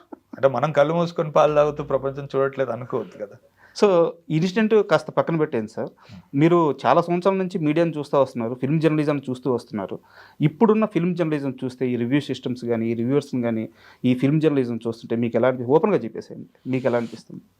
అంటే ఇప్పుడు నాకు ఫస్ట్ థింగ్ ఫిల్మ్ జర్నలిస్టులు అంటే చాలా ఇష్టం అండి. అంటే నేను పసుపులేటి రామారావు గారి పుస్తకాలు కానీ హెచ్ రమేష్ బాబు గారి పుస్తకాలు కానీ ఇవన్నీ నా దగ్గర ఉన్నాయి, సంకలనాలు. ఇప్పటికీ నేను చదువుతూ ఉంటాను. అంటే నాకు వాటి వల్ల దాసరి గారి వర్కింగ్ స్టైల్ కానీ ఎన్టీఆర్ గారిలో ఉన్న సీనియర్ ఎన్టీఆర్ గారిలో ఉన్న క్రమశిక్షణ కానీ నాకు ఇలాంటివి చాలా తెలుస్తూ ఉంటాయి. అంటే మళ్ళీ ఇప్పుడు నేను ఏదైనా చెబితే అరే ఇలా చెప్తున్నాడు అలా చెప్తున్నాడు ఫిలిం జర్నలిస్టులకు వాళ్ళ బాధ్యత అన్నట్టు అంటారు, కానీ ఎక్కడో థింగ్స్ ఆర్ నాట్ రైట్ అండి. ఓకే, ఇది అందరికీ తెలుసు, ఒప్పుకోవట్లేదు. ఎందుకంటే there is a difference between reviewer and critic. Reviewer కేవలం బ్లంట్గా టికెట్ కొనుక్కున్నాం కాబట్టి వాడు అభిప్రాయాలు మట్టుకే చెప్తాడు, బాధ్యత తీసుకోడు. క్రిటిక్ అలా కాదు. క్రిటిక్ ఏంటంటే సినిమా ఇన్ జనరల్ అండ్ ఒక దర్శకుడి యొక్క ఎక్స్ప్రెషన్ ఇన్ పర్టికులర్ని తను బేరీజ్ వేసి మాట చెప్తాడు. అందుకే నిజమైన క్రిటిక్స్ చెప్పిన మాటల్ని చూసి మారిన ఫిల్మ్ మేకర్స్ ఉన్నారు ఈ ప్రపంచంలో. అంత శక్తి ఉంటుంది ఫిల్మ్ క్రిటిసిజంకి. నీకు అందుకే క్రిటిసిజం అనేది అవతల వ్యక్తి బాధపడకుండా, ఎందుకంటే అందరు క్రియేటివ్ పీపుల్ మేము, అంటే మ్యూజిక్ డైరెక్టర్లైనా, యాక్టర్లైనా, నేనైనా, నిర్మాతలైనా, ఎవరైనా చాలా సున్నితమైన పీపుల్. మేము సున్నితంగా ఉంటాం కాబట్టే ఈరోజు మేము వేరే వాళ్ళ మనసుల్ని తడమగలుగుతాం. అలాంటి సున్నితమైన వ్యక్తులకి వాళ్ళ వర్క్ గురించి చెప్పేటప్పుడు ఏ పద్ధతిలో చెప్పాలి అని తెలుసుకోవడమే క్రిటిసిజం. ఓకే, అది కర్ర విరగకూడదు, పాము చావాలి. ఇప్పుడు రివ్యూవర్స్కి అది ఉండదు. అలా నేనేం తప్పు పట్టట్లేదండి. నిజంగా చాలామంది సరిగ్గా అంటే రివ్యూ చేసేటప్పుడు ఏంటంటే కొంచెం బాధ్యతగా ఉండమని అన్నాను. మీరు ఇప్పుడు తీశారు కాబట్టి అర్హత గురించి కూడా మాట్లాడచ్చా? అర్హత నాకుందా? అడుగుతారు. సో మనం నెక్స్ట్ వెళ్దాం దానికి. ఓకే. అండ్ మళ్ళీ ఒక్కసారి సినిమా విషయానికి వస్తే, ఫస్ట్ హాఫ్లో హీరోయిన్ క్యారెక్టరేషన్ మొత్తం మీరు రాసుకున్న తర్వాత, ఆ లవ్ ట్రాక్ మొత్తం నడిచిన తర్వాత, ఆ అమ్మాయి ఎక్కడో అతను వదిలి వెళ్ళిపోవడం, సో తను ఆ బాధలోకి వెళ్ళిపోవడం, ఇదంతా సినిమా చూస్తూ వచ్చాను. ఇంటర్వెల్ టయానికి తనకు ఆ పెయిన్ బాగా మైండ్లో కానీ బాడీలో కానీ మొత్తం ఆ పెయిన్ అనుభవిస్తూ ఉంది.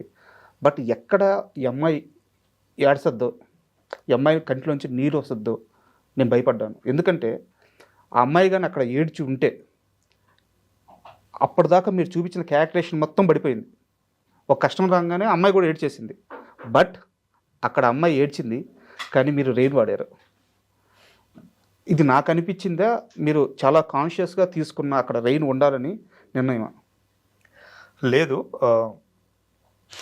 రెయిన్ అనేది ఒకటి అంటే ఆల్రెడీ మనం ఆమెకి జ్వరము, ముక్కు పుడక గుట్టించుకున్న తర్వాత నుంచి ఒంట్లో బాలేదని ఎస్టాబ్లిష్ చేశాము. అండ్ ఇంకోటి ఒక డీప్ ఎమోషనల్ ఆంప్లిఫికేషన్ కోసం నేను రెయిన్ వాడాను. ఓకే. అలాగే ఆమెకి రెండో ప్రేమ కథలో కలిసేటప్పుడు కూడా రెయిన్ వాడాను. ఇంకోటి అంటే మీరు అన్నది నేను కరెక్ట్ చేస్తున్నాను అనుకోవద్దు, బట్ ఎంత స్ట్రాంగ్ వ్యక్తి అయినా ఏడిస్తే తప్పు లేదు. ఎందుకంటే ఇప్పుడు రామాయణంలో ఒక ఇంపార్టెంట్ ఎగ్జాంపుల్ ఉంటుంది. సీతమ్మని అలా తీసుకెళ్ళిపోయిన తర్వాత మొట్టమొదటిసారి మనం రాముడు తనకి ఏదైతే మొదటి నుంచి ఉంటుందో ఆ నిగ్రహాన్ని మనం కోల్పోవడం చూస్తాం. లిటరల్గా తను ప్రతి చెట్టుని పుట్టని పట్టుకొని అడుగుతాడు, పిచ్చి పట్టినట్టు బాధపడి ఏడుస్తూ ఉంటాడు. అప్పుడు లక్ష్మణుడు అతనికి ధైర్యం చెప్తాడు. అంటే ఇప్పుడు జితేంద్రియుడు అంటాడు, ఇంద్రియాలని కంట్రోల్లోకి తెచ్చుకున్న ఒక వ్యక్తి అంటాం. అట్లాంటి వ్యక్తికి కూడా కళ్ళలో నీళ్ళు ఆగలేదు. సో కన్నీరు అనేది తప్పులేదు, కానీ ఎంత త్వరగా నిలదొక్కుందా అమ్మాయి అనేది నేను చెప్పాలనుకున్నాను. ఓకే, అంటే నాకు పర్సనల్గా అలా అనిపించింది, అందుకని మీ ముందు ఓపెన్ అయ్యాను. అంటే శుద్ధి మనసు చాలా మెత్తదండి. అంటే ఆమెకి కన్నీళ్ళు వచ్చినా కూడా అందులో ఒక అందం ఉంటుంది. ఆమె అంతే తొందరగా మళ్ళీ బౌన్స్ బ్యాక్ అవుతుంది. ఓకే. అండ్ మీరు ఈ సినిమా రిలీజ్కి ముందు ప్రమోషన్స్తో మాట్లాడుతూ, మన తెలుగు క్రియేటివ్ పీపుల్ ఎవరైతే ఉన్నారో, డైరెక్టర్లు ఎవరైతే ఉన్నారో, వాళ్ళు కాస్త వైలెన్స్ వైపు అట్రాక్ట్ అయిపోయారు, అది ఇప్పుడు నడుస్తుంది, ఆడియన్స్ చూస్తుందో వాళ్ళు కూడా అటువైపు అట్రాక్ట్ అయిపోయారు అని చెప్పి ఒక స్టేట్మెంట్ అన్నారు. మీకు గుర్తుంది అది? గుర్తుంది. ఇప్పుడు మీరు ఆ మాట అన్నారు కాబట్టి అడుగుతున్నాను. కేజీఎఫ్, పుష్ప, దేవర, సలారు ఇలాంటి సినిమాలు చూస్తున్నప్పుడు మీ మైండ్ సెట్ ఎలా ఉంటుంది? ఏం ఆలోచిస్తుంటారు? నాకు అట్లేం లేదండి, ఐ ఎంజాయ్ దెమ్. ఓకే. అంటే హింసకు ఒక అర్థం ఉండాలంట నేను అంతే. ఇప్పుడు హింసాత్మకమైంది అయితే అదేం తప్పు కాదు. మనం అన్నట్టు ఇప్పుడు యుద్ధం లేనిది భారతం లేదు, మహాభారతం. యుద్ధం లేనిది రామాయణము లేదు. హింస రెండు చోట్ల ఉంది. కానీ ఆ హింసకి కారణం ఎంచుకొని అసలైంది అయితే చాలా బాగుంటుంది. ఓకే. మైండ్లెస్ వైలెన్స్ వల్ల ఏంటంటే డబ్బులు రావచ్చు కానీ మనసుల్లో స్థానం ఉండదు అనేది నేను నమ్ముతా.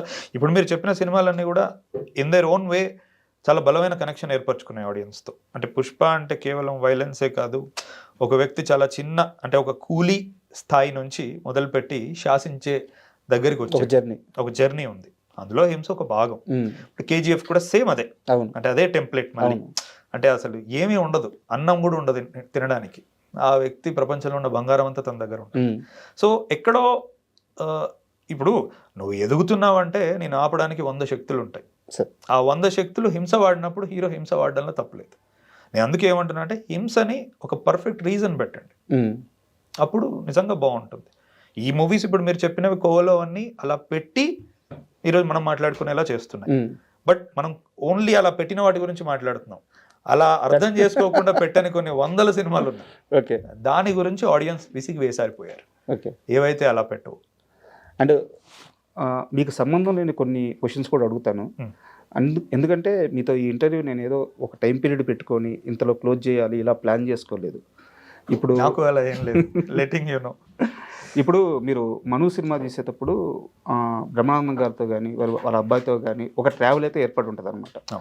సో నేను వాటి గురించి ప్రస్తావించట్లేదు, బట్ ఆ ట్రావెల్లో మీరు బ్రహ్మానందం గారిని చూస్తుంటారు. మనకి తెలుగు సినిమాల్లో బ్రహ్మానందం గారు, చిరంజీవి గారు, ఇలా కొంతమందిని, చిరంజీవి అంటే మాస్, డ్యాన్సులు చేసేయాలి, ఫైట్లు చేసేయాలి. బ్రహ్మానందం అంటే కామెడీ, ఆయన చేత కామెడీయే చేయించాలి. సూర్యకాంతం గారు అంటే సూర్యకాంతం గారు 300 సినిమాల్లో అత్తగా చేశారంట.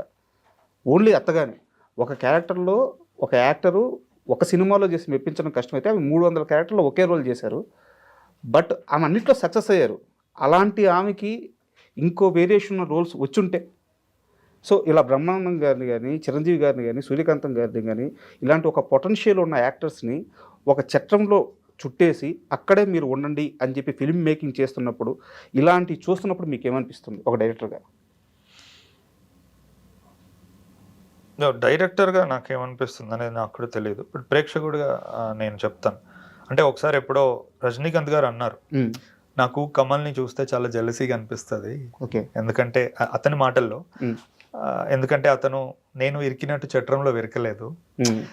ఈరోజు నేనేంటంటే నేనేం చేయాలి, నేనేం చేయొద్దు అనేది ఎక్కువగా నా ఫ్యాన్స్ని ఉన్న ప్రేక్షకుల్ని ఆలోచించాల్సి వస్తుంది. నాకు వాళ్ళంత స్టేటస్ కట్టబెట్టారు. కానీ కమల్ అలా కాదు, మొదటి నుంచే చెప్పేస్తూ ఉన్నాడు వాళ్ళకి. అంటే ఒక గొప్ప హిట్ వచ్చిన వెంటనే ఇంకేదో తీస్తాడు, ఇరకడు అందులో. సో నాకు అది బాధగా ఉంటుంది. ఏం చేయలేని పరిస్థితి ఇది. ఎన్నో చేయాలని ఉంటుంది, చేయలేని పరిస్థితి. ఎందుకంటే ఇంతమంది డబ్బు, ఇంతమంది అభిమానం ఇంత ఇన్వాల్వ్ అయినప్పుడు. అండ్ ఇంకోటి, నేను అల్లు అర్జున్ గారితో, మను తర్వాత నన్ను అల్లు అర్జున్ గారు పిలిచారు. టీజర్ చూసి తనకు బాగా నచ్చి మాట్లాడదాము ఒకసారి అంటే నేను గీతా ఆర్ట్స్ ఆఫీస్కి వెళ్ళాను. ఆఫీస్కి వెళ్ళినప్పుడు అప్పుడు నా పేరు సూర్య సినిమా రిలీజ్ ఉంది ఆ టైంలో. సో తన్ని కూడా నేను ఇంచుమించు ఇలాంటి క్వశ్చనే అడిగాను. అంటే మీకు చాలా గ్రాఫ్ ఉంటుంది అండి, యాజ్ ఎ డైరెక్టర్ నేను ఫ్యూచర్లో డైరెక్టర్ అవుదాం అనుకుంటున్నాను కాబట్టి నేను ఆ నటుల్లో అది చూసినప్పుడు మీకు ఒక గ్రాఫ్ ఉంటుంది, ఎక్స్ట్రీమ్ గ్రాఫ్. మీకు ఎప్పుడు ఇలా అనిపించదా? అంటే తమిళ సినిమాలు, మలయాళ సినిమాలు చూసేటప్పుడు పూర్తిగా పాత్ర చుట్టే తిరిగి, లేకపోతే అల్టిమేట్ ఎక్స్ప్రెషన్ కమర్షియల్ కాకుండా మీకు అనిపించదా అది అని అన్నాను నేను. తను అప్పుడు క్లియర్గా చెప్పాడు నాకు, అంటే అలా చాలాసార్లు అనిపిస్తుంది ఫనీ, అలా అనిపించే నేను కొన్నిసార్లు నా స్టేటస్ని పక్కన పెట్టి వేదం చేశాను. నాకు చాలా మంచి సాటిస్ఫాక్షన్ వచ్చింది. అండ్ అలానే నేను గుణశేఖర్ గారు అడిగినప్పుడు గోనగన్నారెడ్డి కూడా నిల్చున్నాను. బట్ ఏమవుతుంది అంటే ఇక్కడ మనం ఒక 2-3 సార్లు మెయిన్ అంతా పక్కన పెట్టి ఇలా కళ కోసం మనం కూర్చుందాం అని అనుకునే అంత లోపలే మన కాంపిటీటర్స్ అందరూ చాలా ముందుకు వెళ్ళిపోతున్నారు. సో చాలా మంది ఫ్యాన్స్ బాధపడుతున్నారు. సో ఎక్కడో నేను అది బ్యాలెన్స్ చేయడానికి ట్రై చేస్తా భవిష్యత్తులో. అంటే ఇటు పూర్తిగా యాక్టింగ్, అటు పూర్తిగా కమర్స్ నేను ట్రై చేస్తాను, ఏ ఒక్కరిని డిసప్పాయింట్ చేయకుండా అని నాకు అప్పుడు చెప్పాడు అతను. పుష్ప హ్యాపెన్. సో మీరు అడిగిన మనోవేదన ప్రతి ఒక్కరికి ఉంటుందండి, ఇక అది ఇండివిజువల్ చాయిసెస్. అండ్ మీరు ఇందాక మాట్లాడుతూ అక్కడ ఆ ఫంక్షన్లో నేను లేను జర్నలిస్ట్ అడిగినప్పుడు అని చెప్పి ఒక మాట అన్నారు. యాక్చువల్గా మీరే కాదు, అక్కడ నిర్మాతలు కూడా లేరు. సినిమా రిలీజ్ అయినప్పటి నుంచి తర్వాత నుంచి మీ ఇద్దరిని, అంటే నిర్మాతలు ఇద్దరిని, మిమ్మల్ని కలిపి ఎక్కడ చూడలేదన్నమాట. మీ మధ్య టర్మ్స్ బాగానే ఉన్నాయా? Why do you even ask that? అంటే సరే పోనీ దానికంటే ముందు మీరు ఎక్కడ చూసారా మమ్మల్ని? ప్రీ రిలీజ్ ఈవెంట్ పక్కన పెడితే అంతే. దాన్ని వాళ్ళు ఎంత పెద్ద ప్రొడ్యూసర్లు అంటే మామూలుగానే వాళ్ళకి ఎక్కడ కనపడరు. నేను ప్రీ రిలీజ్ ఈవెంట్లో కూడా నేను అదే చెప్పా. అంటే తర్వాత నాతో ఎక్కడ వాళ్ళు కనపడలేదంటే నా ప్రశ్న, ముందు ఎక్కడ కనపడ్డారు మీకు? ఎక్కడా లేరు వాళ్ళు మామూలుగా. అంటే నాకు ఇదంతా జరిగాక నేను ఇంటికి వెళ్ళాక నాకు రవి గారు ఫోన్ చేశారు. తను సినిమా గురించి ఏమీ మాట్లాడలే, నీకు బాగాలేదని విన్నాను, ఎలా ఉంది ఇప్పుడు, ఏమైంది అని, ఇంతే. చెప్పాను, జాగ్రత్త అని ఫోన్ పెట్టేశాడు, ఇంతే. అంటే ఈ క్వశ్చన్ అడగడానికి కారణం ఏంటంటే, మీరు ఇది వరకు సినిమా రిలీజ్కు ముందు అర్హత అని ఓడు వాడి ఆడియన్స్ని హర్ట్ చేశారు. ఆ ఎఫెక్ట్ సినిమా మీద ఎంతో కొంత పడిందని నిర్మాతలు నమ్మారు. అందువల్ల మీ ఇద్దరి మధ్య డిస్ప్యూట్ వచ్చింది అని చెప్పి ఒక టాక్ నడిచింది. దీని గురించి మీరు సమాధానం ఇచ్చే ముందు అసలు ఆ రోజు ఏం మాట్లాడారు? మణిరత్నం గారి గురించి ప్రస్తావన, టగ్ లైఫ్ సినిమా గురించి ప్రస్తావన వచ్చింది. సో ఎప్పటి నుంచో మణిరత్నం గారి సినిమాలు చూసి ఆ లవ్ అనుభవించి ఇప్పుడు ఆ పెయిన్ భరించే వాళ్ళు ఒక మాట అంటే వారికి అర్హత ఉంటుంది. ఇప్పుడు అసలు మణిరత్నం ఎవరో తెలియని వాళ్ళు కూడా మణిరత్నం గారికి సినిమాలు ఎలా తీయాలో చెప్తున్నారు అని మీరు అన్నది ఎగ్జాక్ట్గా మాటలైతే ఇవే. ఎందుకు అది రాంగ్గా పోర్ట్రేట్ అయింది? తర్వాత మీరు ఎందుకు అనవసరంగా ఈ మాట వాడేనని ఏమైనా బాధపడ్డారా? ఈ మాట వాడాను అనేది నేను బాధపడలేదు, కానీ కొన్నిసార్లు ఓపెన్ అవ్వకపోవడమే మంచిదనే ఫీలింగ్ నాకు వచ్చింది. ఎందుకంటే ఇప్పుడు మీరు అది రామ్ వెంకట్ శ్రీకర్కి ఇచ్చిన ఇంటర్వ్యూ అనుకుంటా, నేను అందులోకి వెళ్ళి క్లియర్గా మీరు చూసుకుంటే నేను ఎక్కడ ప్రేక్షకుడికి ఒక సినిమా చూశాక దాని గురించి చెప్పే అర్హత ఉండాలి అని నేను అనలేదు. యాజ్ ఇట్ ఈస్ నా మాట ఇదే. అంటే ఒక 40 సంవత్సరాలు సౌత్ ఇండియన్ సినిమాకి ఎంతో కృషి చేసిన ఒక వ్యక్తిని మీరు సినిమాలు తీయడం నువ్వు ఆపేయి, ఇంకా నువ్వు ఇంటికి వెళ్ళిపో, నువ్వు సినిమాలు తీయొద్దురా నాయన అనడానికి ఒకటి మనకేం హక్కు ఉంది అనేదాన్ని నేను ఒకసారి అర్హత చూసుకోండి అన్నాను. ఆ మాట అనడానికన్నా నేను నువ్వు సినిమా చూసాక నువ్వు తిడతావో ఇంకోటి ఇస్తావో ఖండిస్తావో నువ్వు 100 చేసుకో, నువ్వు పెట్టిన డబ్బులకి నువ్వు మహా అయితే ఏమనగలుగుతావు, ఒరే నీ సినిమాలకు నేను రానురా బాబు, నువ్వు సినిమాలు తీయొద్దనే హక్కు నీకు ఎక్కడిది? ఆ మాట అయితే అనకూడదు అనే హక్కు లేదు. అది ఇప్పుడు నేను దానికి ఏమన్నాను, నేను అలాంటి ఒక మాట అనాల్సి వచ్చినప్పుడు నేను అర్హత ఎత్తుక్కుంటా అన్నా. ఇది ఎవరో ఒక వ్యక్తి తీసి ముక్కలు ముక్కలుగా కోసి చాలా సెలెక్టివ్ గా అక్కడ ప్రజెంట్ చేసినప్పుడు తెలియని వాళ్ళు, ఆబ్వియస్లీ చాలా మందికి మనం తెలియదు, సినిమా తెలియదు, వాడు ఏదో ఎమోషన్ లో తమ్నైల్ చూసి ఓపెన్ చేస్తాడు. ఆడియన్స్ కి అర్హత ఉందా అంటే ప్రతోడు ఆడియనే కాబట్టి ఇదేంటి మన గురించి అన్నాడా అని వాడు ఓపెన్ చేస్తాడు. ఓపెన్ చేసినప్పుడు ముక్కలు ముక్కలే ప్రజెంట్ చేశారు, పూర్తిగా ప్రజెంట్ చేయలేదు. ఆబ్వియస్లీ అది చూసినప్పుడు అంటే మనకి ఒక చాలా ఫేమస్ ఆర్ట్ ఉంటుంది, ఒక టీవీ ఉండి కత్తి పట్టుకున్న ఒక షాడోలో ఓన్లీ కత్తి మాత్రమే వస్తుంది అనమాట. అవును, అంతే సెలెక్టెడ్ గా మనం అంతే చూపిస్తున్నాం, బయట తెలియదు. సో ఇప్పుడు ఇదే పరిస్థితి అయింది అందరికి. నేను అర్హత అనేది నేను దేని గురించి అన్నాను, ఆబ్వియస్లీ అప్పుడు అంటే ఉదాహరణకు చెప్తాను, ఇప్పుడు అజ్ఞాతవాసి అనే సినిమా పోయినప్పుడు ఫ్యాన్స్ అయినా ఇంకొకరైనా త్రివిక్రమ్ గారిని ఇదే మాట అంటే నువ్వు సినిమాలు తీయడం ఆపే ఇంకా అంటే ఎవరైనా ఎలా యాక్సెప్ట్ చేస్తారు? అంటే ఈరోజు తెలుగు భాష, తెలుగు డైలాగ్ని తన ఒక 15 years తన భుజాల మీద మోసి అసలు ఆర్ట్ ఆఫ్ డైలాగ్ రైటింగ్ అంటే ఏంటి అని సాధారణ ప్రేక్షకుడు అప్రిషియేట్ చేసేలా చేశాడు అతను. ఫ్లాపు హిట్టు సినిమా బాగుండకపోవడం అతీతం, ఎన్నో ఫ్యాక్టర్స్ ఉంటాయి వీటికి. నేను అది మాట్లాడినా క్లియర్ కట్గా నేను అన్నది అది. అంటే ఒక వ్యక్తి గొంతు పిసుకుతూ అతను కళాకారుడే కాదు, నీ లోపల నుంచి స్పందించే కళ ఆపేయి, తీయకు ఇంక నువ్వు అని అనే హక్కు అర్హత మనకుందా? ఆ మాట అనాలంటే అర్హత ఉండాలి అన్న. దాన్ని ఆ సదరు ఎవరైతే నాతో ఉన్నాడో రామ్ చాలా క్లియర్గా, అంటే ఎప్పటి నుంచో ఉన్న వాళ్ళకి అనొచ్చా అంటే లీనియన్స్ తీసుకుని నేనేమన్నాను, ఇప్పుడు ఉదాహరణకి మన ఇంట్లో మనం నాన్న తిడితే పడతాం, బయట ఇంకోటి అంటే మనం పడం, ఇద్దరు మనుషులే. ఇక్కడ మనకు ఒక బాండ్ ఉంది మన నాన్నతో, అవును, కష్ట నష్టాలు మనకు తెలుసు కాబట్టి ఒక టాలరెన్స్ ఉంటుంది మనకి. ఆ మాటలో నేను అన్నా, ఓకే 40 సంవత్సరాల నుంచి మీ ప్రేమ మీదంతా అతనికి ఇస్తారు కాబట్టి వాళ్ళు అనొచ్చు అన్న నేను. అంటే దాన్ని మీరు చూసుకుంటే అందులో చాలా క్లియర్గా నేను అక్కడే ఎస్టాబ్లిష్ చేసేసా. ఇంకొకటి, చాలామంది ఆడియన్సే వచ్చి కింద కమెంట్లు చేస్తున్నారు, అతను అన్నది ఇది కాదు, అతను అన్నది ఇది కాదు, అతను అన్నది ఇది కాదు. నేను చెప్పుకోవాల్సిన పరిస్థితి లేదు. అంటే ఒక 100 మంది నా తరపున తను అన్నది ఇది కాదు అంటేనే నేను ఎవరికి నిజంగా ఎక్స్ప్లెయిన్ చేసుకోవాల్సిన పని లేదు. నేను అందుకే ఈరోజు మీరు తీసేంత వరకు నేను ఎక్కడ ఒక రైటింగ్లో కూడా నేను పెట్టలేదు. ఎంతసేపు అండి, ఇప్పుడు నాకు ఏదో కొంతమంది ఉన్నారు, 14, 10, 16, 17 వేల మంది నాకు కూడా ఉన్నారు ఇన్స్టాగ్రామ్లో. నేను చెప్పాలనుకుంటే పెట్టచ్చు అది, కానీ రియల్గా అది నన్ను ఏం హర్ట్ చేయలేదు. నేను దాని గురించి పెద్దగా ఆలోచించలేదు. ఎందుకంటే భగవద్గీతలో మనకు మాట ఉంటుంది, నువ్వు ఎంత పెద్ద ముచ్చటైనా చెప్పు, వినేవాడి మనస్థితి బట్టి వాడికి అది అర్థమవుతుంది. అది నేను మార్చలేను, అంతే కదా. Either something is wrong with you, something is wrong with your head, నువ్వు అట్లా ఆలోచిస్తున్నావు. అలాగే కదండి పెద్ద పెద్ద రివ్యూవర్లు కూడా, మనకి ఎక్స్ట్రాడినరీ సపోర్ట్ చేసిన ఒక రివ్యూవర్ ఉన్నాడు ఒకప్పుడు, తను కూడా అర్హత అని మాట్లాడాడు. ప్రేక్షకులు, తెలుగు ప్రేక్షకులు ఒక గొప్ప స్టఫ్ ఉంది, ఎవరికైనా డబుల్ రేట్లు ఇచ్చేస్తారు, అతను అర్హత అని మాట్లాడడం వల్లే సినిమా పోయింది ఈరోజు, లేకపోతే సినిమా ఇంకా ఎక్కువ మంది చూసేవాళ్ళు. అలాంటిది ఏమీ లేదండి. నాకు 23 సంవత్సరాల నుంచి జీవితంలో నాకు కాంటాక్ట్ లేని వ్యక్తులు నాకు ఈరోజు ఫోన్ చేశారు. నాకు మొన్నే ఎవరో టీడీపీ ఎమ్మెల్యే ఫోన్ చేశాడు. అంటే ఎక్కడెక్కడి నుంచో ఎవరెవరు చేస్తున్నారు, డైరెక్టర్లు చేశారు, ప్రొడ్యూసర్లు చేశారు. అంటే ఇది ఒక అపోహ, తెలుగు ప్రేక్షకులు దాన్ని చూడలేదని, నేను అర్హత అన్నానని. ప్రేక్షకుడికి అలాంటిదే ఉండదండి. నిజంగా చెప్పాలంటే ఒక వ్యక్తి నాకు ఒకటి ట్యాగ్ చేసి పెట్టాడు, అసలు వీడు ఇంటర్వ్యూలలో ప్రీ రిలీజ్ ఈవెంట్లో ఇంత మాట్లాడుతున్నాడు, ఏం పీకాడో చూద్దాం పదా అని నేను వెళ్ళాను.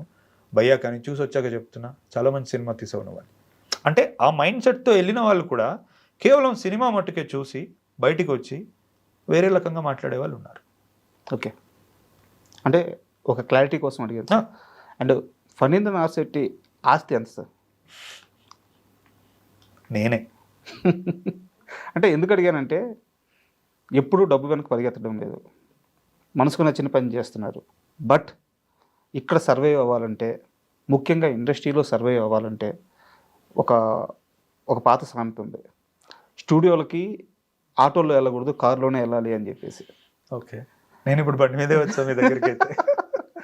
సో అసలు మీరు ఎంత సంపాదించారు, మీ ఫ్యామిలీ నేపథ్యం ఏంటి, ఎందుకు మీరు ఇంత సెలెక్టివ్గా వెళ్తున్నారు, అది మీకు ఎలా సర్వైవింగ్ ప్రాబ్లం లేకుండా చేస్తుంది, కాస్త క్లియర్గా చెప్తారా?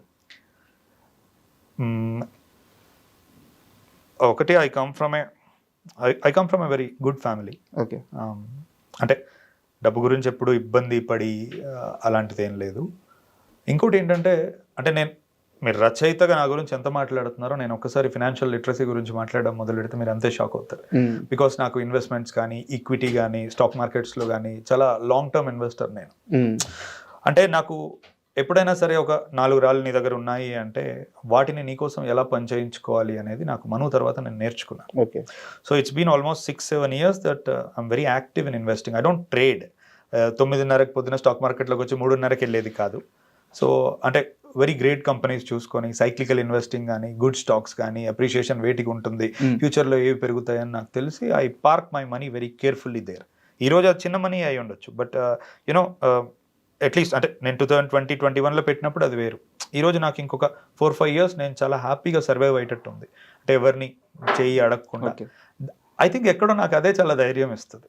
ఓకే, అంటే నేను సినిమా గురించి ఎంత రీసెర్చ్ చేసి తెలుసుకొని అలా ఉంటుందో, I'm the same guy when it comes to equity and stock market and investing.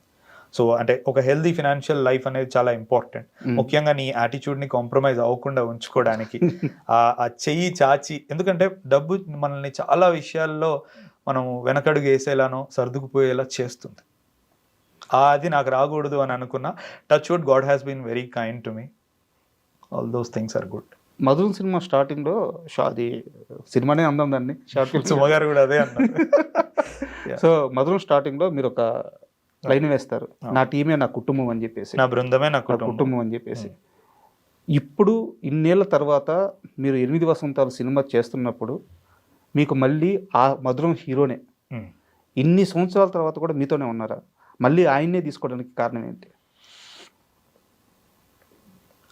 ఎన్ని సంవత్సరాలు ఏం లేదు, తన జీవితం తను ఉండే. అప్పుడప్పుడు ఓన్లీ మేము మాట్లాడుతూ ఉండేవాళ్ళం ఫోన్లో. సినిమా ప్యాషన్ తనకి ఉండేది, నాకు ఉండేది. ఇప్పుడు ఇనిషియల్గా ఇది నేను పెద్దవాళ్ళతో చేద్దాం అనుకుని వెళ్ళానండి మైత్రికి. అంటే దీపిక పాడుకునే, సూర్య ఇలాంటి వాళ్ళతో చేద్దాం, సంజయ్ పాత్ర సూర్యకి, శుద్ధి పాత్ర దీపికకి, ఇలానే రాసుకున్నాను. అందుకే ఆ డైలాగులు అవి కూడా అంత బలంగా ఉంటాయి.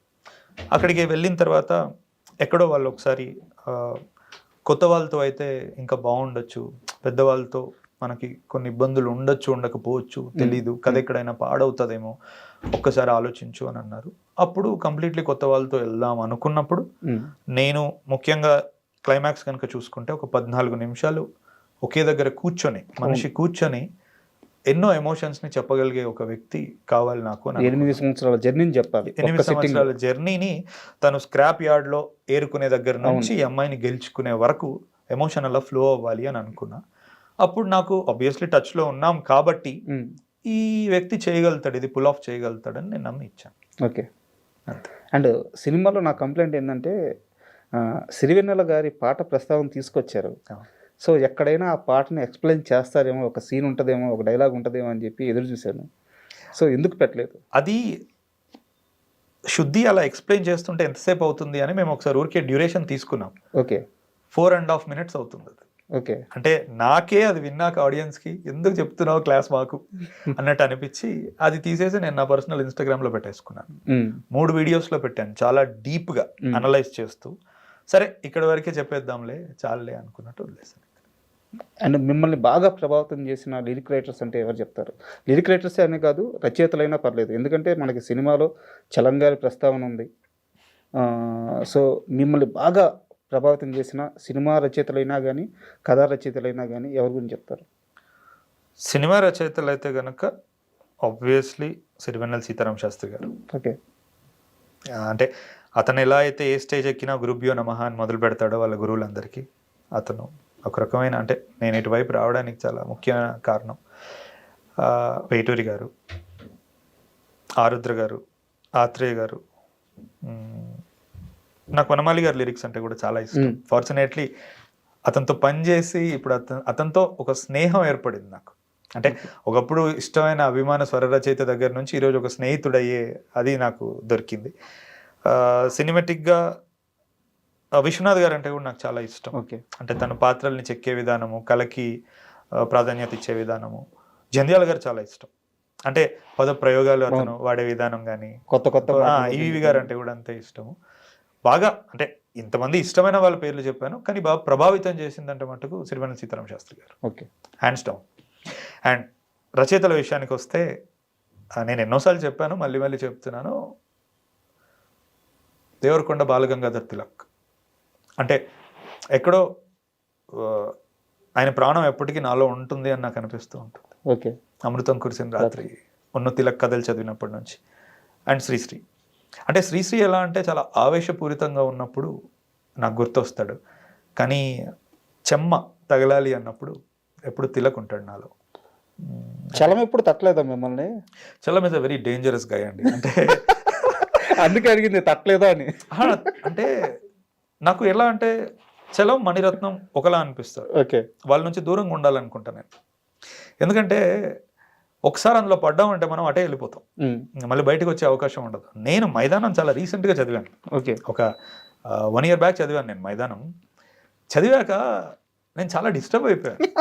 ఎందుకంటే ఏమవుతుందంటే అండి, ఒక చిన్నపాటి హెల్ప్లెస్నెస్ వస్తుంది. ఇప్పుడు శ్రీశ్రీది అంటే మనం చదివినప్పుడు ఒక ఫైర్ ఉంటుంది, నీతో ఈ ఫైర్కి చాలా మంది నీకు తోడు ఉంటారు. తిలక్లో ఒక సెన్సిటివిటీ ఉంటుంది, తో కూడిన ఫైర్ ఉంటుంది. తిలక్ కత్తికి 2 వైపులా పదును ఉంటుంది. అంటే తిలక్ మాటలు ఎలా ఉంటాయంటే, ఎక్కడో ఏదో కథలో ఉదయం గురించి అతను చెప్పాలనుకున్నప్పుడు, రాత్రిని రంపంతో కోస్తే రాలిన పొట్టులా ఉంది వేకువ అంటే, అలా పొడి పొడిగా అలా ఉంది వేకువ అని చెప్పడానికి తిలక్. సో చలం విషయానికి వస్తే ఏమవుతుందంటే, చలం గురించి ఇప్పుడు మనం చదివితే స్త్రీ పట్ల మనకు ఒక ఆవేదన వస్తుంది, ఆరాధన వస్తుంది, మనం ఒక్కరమే ఉండిపోతాం. అవును. అంటే అడగడానికి కారణం ఏంటంటే, ఇప్పుడు మీరు ఒక్కరే ఉన్నారు, ప్రేమ కథలను ఇంత అద్భుతంగా చెప్తున్నారు, ఎక్కడో కాడ ఆ ప్రేమ మీ దాకా వచ్చి ఉంటుంది, ఎందుకు ఇంకా పెళ్లి దాకా వెళ్ళలేదు? అంటే ప్రేమ కథలను ఇంత బాగా చెప్పాలంటే అనుభవిస్తే కానీ చెప్పలేము. అది నాకు పర్సనల్గా అనిపిస్తుంది. సో ఏదన్నా బ్రేకప్ స్టోరీ ఉందా, లేకుంటే ఎందుకు ఇంకా పెళ్లి దాకా వెళ్ళలేదు? అంటే I don't want to go too much in to details, but నేను ఒక ప్రశ్న అడుగుతాను. అంటే మనం కొన్నిసార్లు అంటే ప్రేమను మనం ఎంతగా అనుభవిస్తామంటే, జీవితంలో మనకు మళ్ళీ ఎప్పుడు ఇంకే వ్యక్తి మీద అది కలగదు. అది ఒకసారికే కలుగుతుంది, అది అలానే ఉండిపోతుంది. కలిగిందే? కలిగింది కాబట్టే కదా ఇలా ఉన్నాను. బ్రేకప్ అయినా అంటే ఈ రోజుల్లో ఎవరికి ఉండదండి, శుద్ధిలానే. మీకైతే ఒక సమాధానం దొరికే బ్రేకప్ అయిందా? సమాధానాలు నిజ జీవితంలో దొరకవు, అందుకే సినిమాలో పెట్టారు. అంతే. అంటే వీఆర్ ఆల్, అంటే ప్రతి ఒక్కరి కథలో అర్థం కాని తనం ఒకటి ఉంటుంది. ఇప్పుడు వాళ్ళకి అర్థం కాకపోవచ్చు, నాకు అర్థం కాకపోవచ్చు. సినిమాలో మనం ఆ క్లోజర్ ఇవ్వగలుగుతాం, నిజ జీవితంలో ఉండదు. అండ్ ఫణీంద్రనాథ్ శెట్టి గారి నెక్స్ట్ స్టెప్ ఎలా ఉండబోతుంది? మీకోసం సినిమాలు తీసుకోబోతున్నారా, లేదు జనంకి అందరూ నచ్చే సినిమా తీయబోతున్నారా? అందరూ నచ్చే అనేది ఎప్పుడు ఒక ఏమంటారు దాన్ని, ఆక్సిమోరన్. అది అందరికీ ఎప్పుడు ఏది నచ్చదు. సరే, ఎక్కువ మందికి నచ్చే, ఇంకా ఓపెన్గా మాట్లాడాలంటే ఒక కమర్షియల్ సినిమా. అంటే ఒకటి, నేను కంప్లీట్ ఇండిపెండెంట్ స్ట్రక్చర్లో మనూ చేశాను సార్, కంప్లీట్ ఇండియాలో. నిజంగానే ఇప్పుడు ఇండియాలోనే చాలా పవర్ఫుల్ స్టూడియోస్, మైత్రితో నేను సినిమా చేశాను. అంటే నాకు 2 అనుభవాలు ఉన్నాయి చాలా బలంగా. సో 3rd ఫిలిం అనేది మళ్ళీ వెనక్కి ఇండికి వెళ్ళాలా, లేదంటే స్టూడియోతోనే చేయాలా, లేదంటే 2 కలిపి ఏదైనా ఒక హైబ్రిడ్ మోడల్ క్రియేట్ చేసుకోవాలా, ఇంతకుముందు అన్నట్టు ఇటు ఆర్ట్ని అటు కమర్స్ని కాంప్రమైజ్ అవ్వకుండా చూసుకోవాలా అనేది నేను ఇంకా నావిగేట్ చేస్తున్నాను. అంటే ఆడియన్స్ పరంగానైతే నాకు ఈ వారం రోజుల్లో 1000 మంది నాతో అన్నమాట అదే, మీరు ఎలా ఉండాలనుకుంటున్నారు అలాగే ఉండండి అని. అది నేను చెప్పుకున్నది కాదు, వాళ్ళు చెప్తుంది. వాళ్ళు అలాగే కోరుకుంటున్నారు, అలా ఉంటేనే సర్వైవ్ అవుతుంది నిజంగా art, poetry or whatever it is, ఇంత ఇంత మనసుకు తాకగలిగే సినిమా అంటున్నారు. But I give it some time. నాకు నెక్స్ట్ వచ్చేటప్పుడు ఏంటంటే నాకు లెగసీ ఫిల్మ్స్ చేయాలని ఉంది. లెగసీ ఫిల్మ్స్ అంటే 2 parts 3 parts ఉండే ఫిల్మ్స్, మనకి స్టార్ వార్స్లా ఇలాంటి వాటిలా కథ అలానే ఉంది. మేబీ అది తీసుకోవచ్చు, నేను తెలియదు. మొన్నటి వరకు క్రైమ్ అనుకున్నాను, బట్ 8 వసంతాలు రిలీజ్ అయిన తర్వాత మళ్ళీ నేను వెనక్కి వెళ్ళి మనం ఎలా చెప్పాలనుకున్నామో అలాగే చెప్దాం, కాకపోతే ఈసారి జానర్ మారుస్తున్నాను. బట్ మీకు నచ్చిందే చేయండి, ఫాస్ట్గా చేయండి. ఎందుకంటే మీలాంటి ఫిల్మ్ మేకర్ చాలా రేర్. మీ దగ్గర నుంచి నెంబర్ ఆఫ్ మూవీస్ వస్తే ఎంతో కొంతమంది ఆలోచిస్తారు. ఇక్కడ ఒక సమస్య ఉందన్నమాట. ఇప్పుడు మీరు ఒక్కరున్నారు, మీతో పాటు ఒక 5-6 మంది దర్శకులు ఈ ఛానల్లో ఇలా ఒక క్రియేటివ్గా, ఒక సెన్సిటివ్గా కథలు చెప్పగలిగితే మార్పు అనేది చాలా త్వరగా వస్తుంది. Exactly, very well put. దాన్నే మనం న్యూ వేవ్ అంటాం. నేను కోరుకునేది కూడా అదే.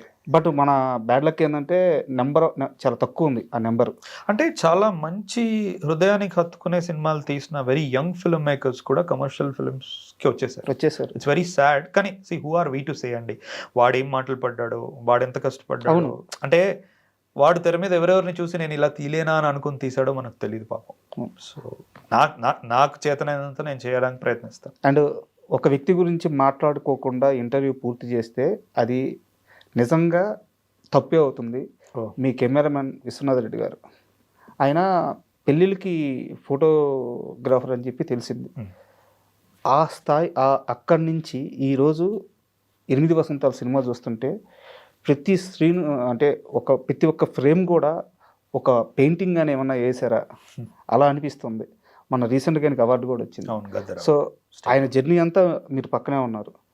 ఆయన కష్టం డెబ్యూయే. అవును, మనం మీతోనే కదా. సో ఆయన వర్క్ గురించి ఏం చెప్తారు? విశ్వ ఎలా అంటే he's first thing what I like about విశ్వ, తను ఒక గీక్. ఓకే, అంటే kind of tech freak nerd. అంటే కొత్తగా ఏ టెక్నాలజీస్ వచ్చినాయి, మనం ఇక్కడ ఎలా అడాప్ట్ చేసుకోవాలి వాటిని, లెన్స్ కానీ లేకపోతే ఎక్విప్మెంట్ కానీ, కలరింగ్ ప్రాసెస్ కానీ, ఎక్స్పోర్ట్స్ కానీ, ఇవన్నీ ఎప్పటికప్పుడు బాగా తెలుసుకునే ఒక వ్యక్తి. నాకు అలాంటిది బాగా నచ్చుతుంది.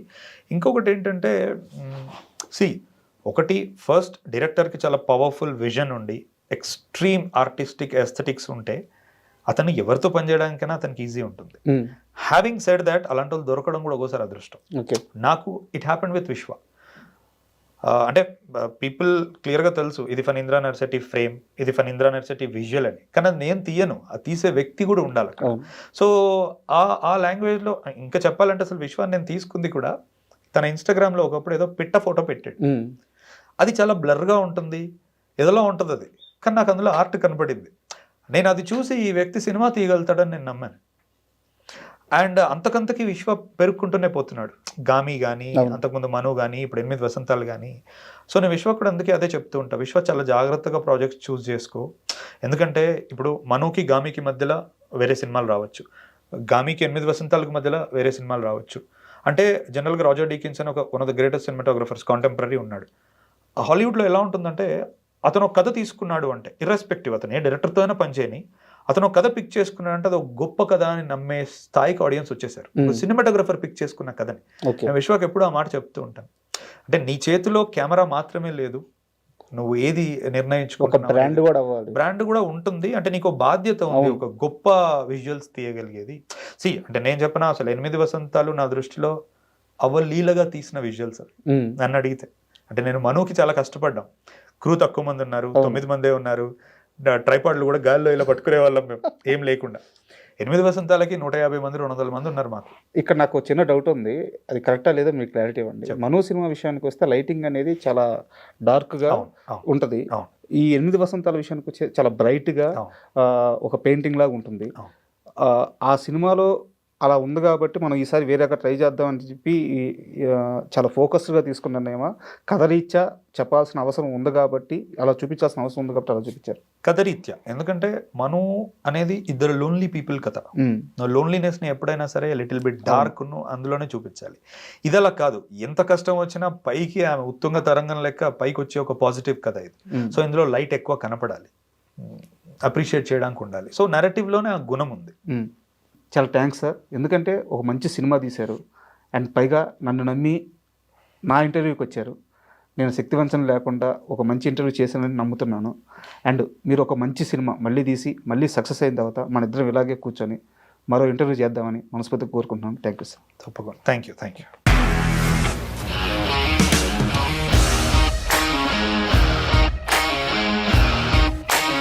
ఇండస్ట్రీలో కమిట్మెంట్ ఇష్యూస్ వస్తే నీకు కూడా వచ్చినట్టు? మార్నింగ్ తీసుకెళ్ళానంటే కొట్టి పడేస్తారు.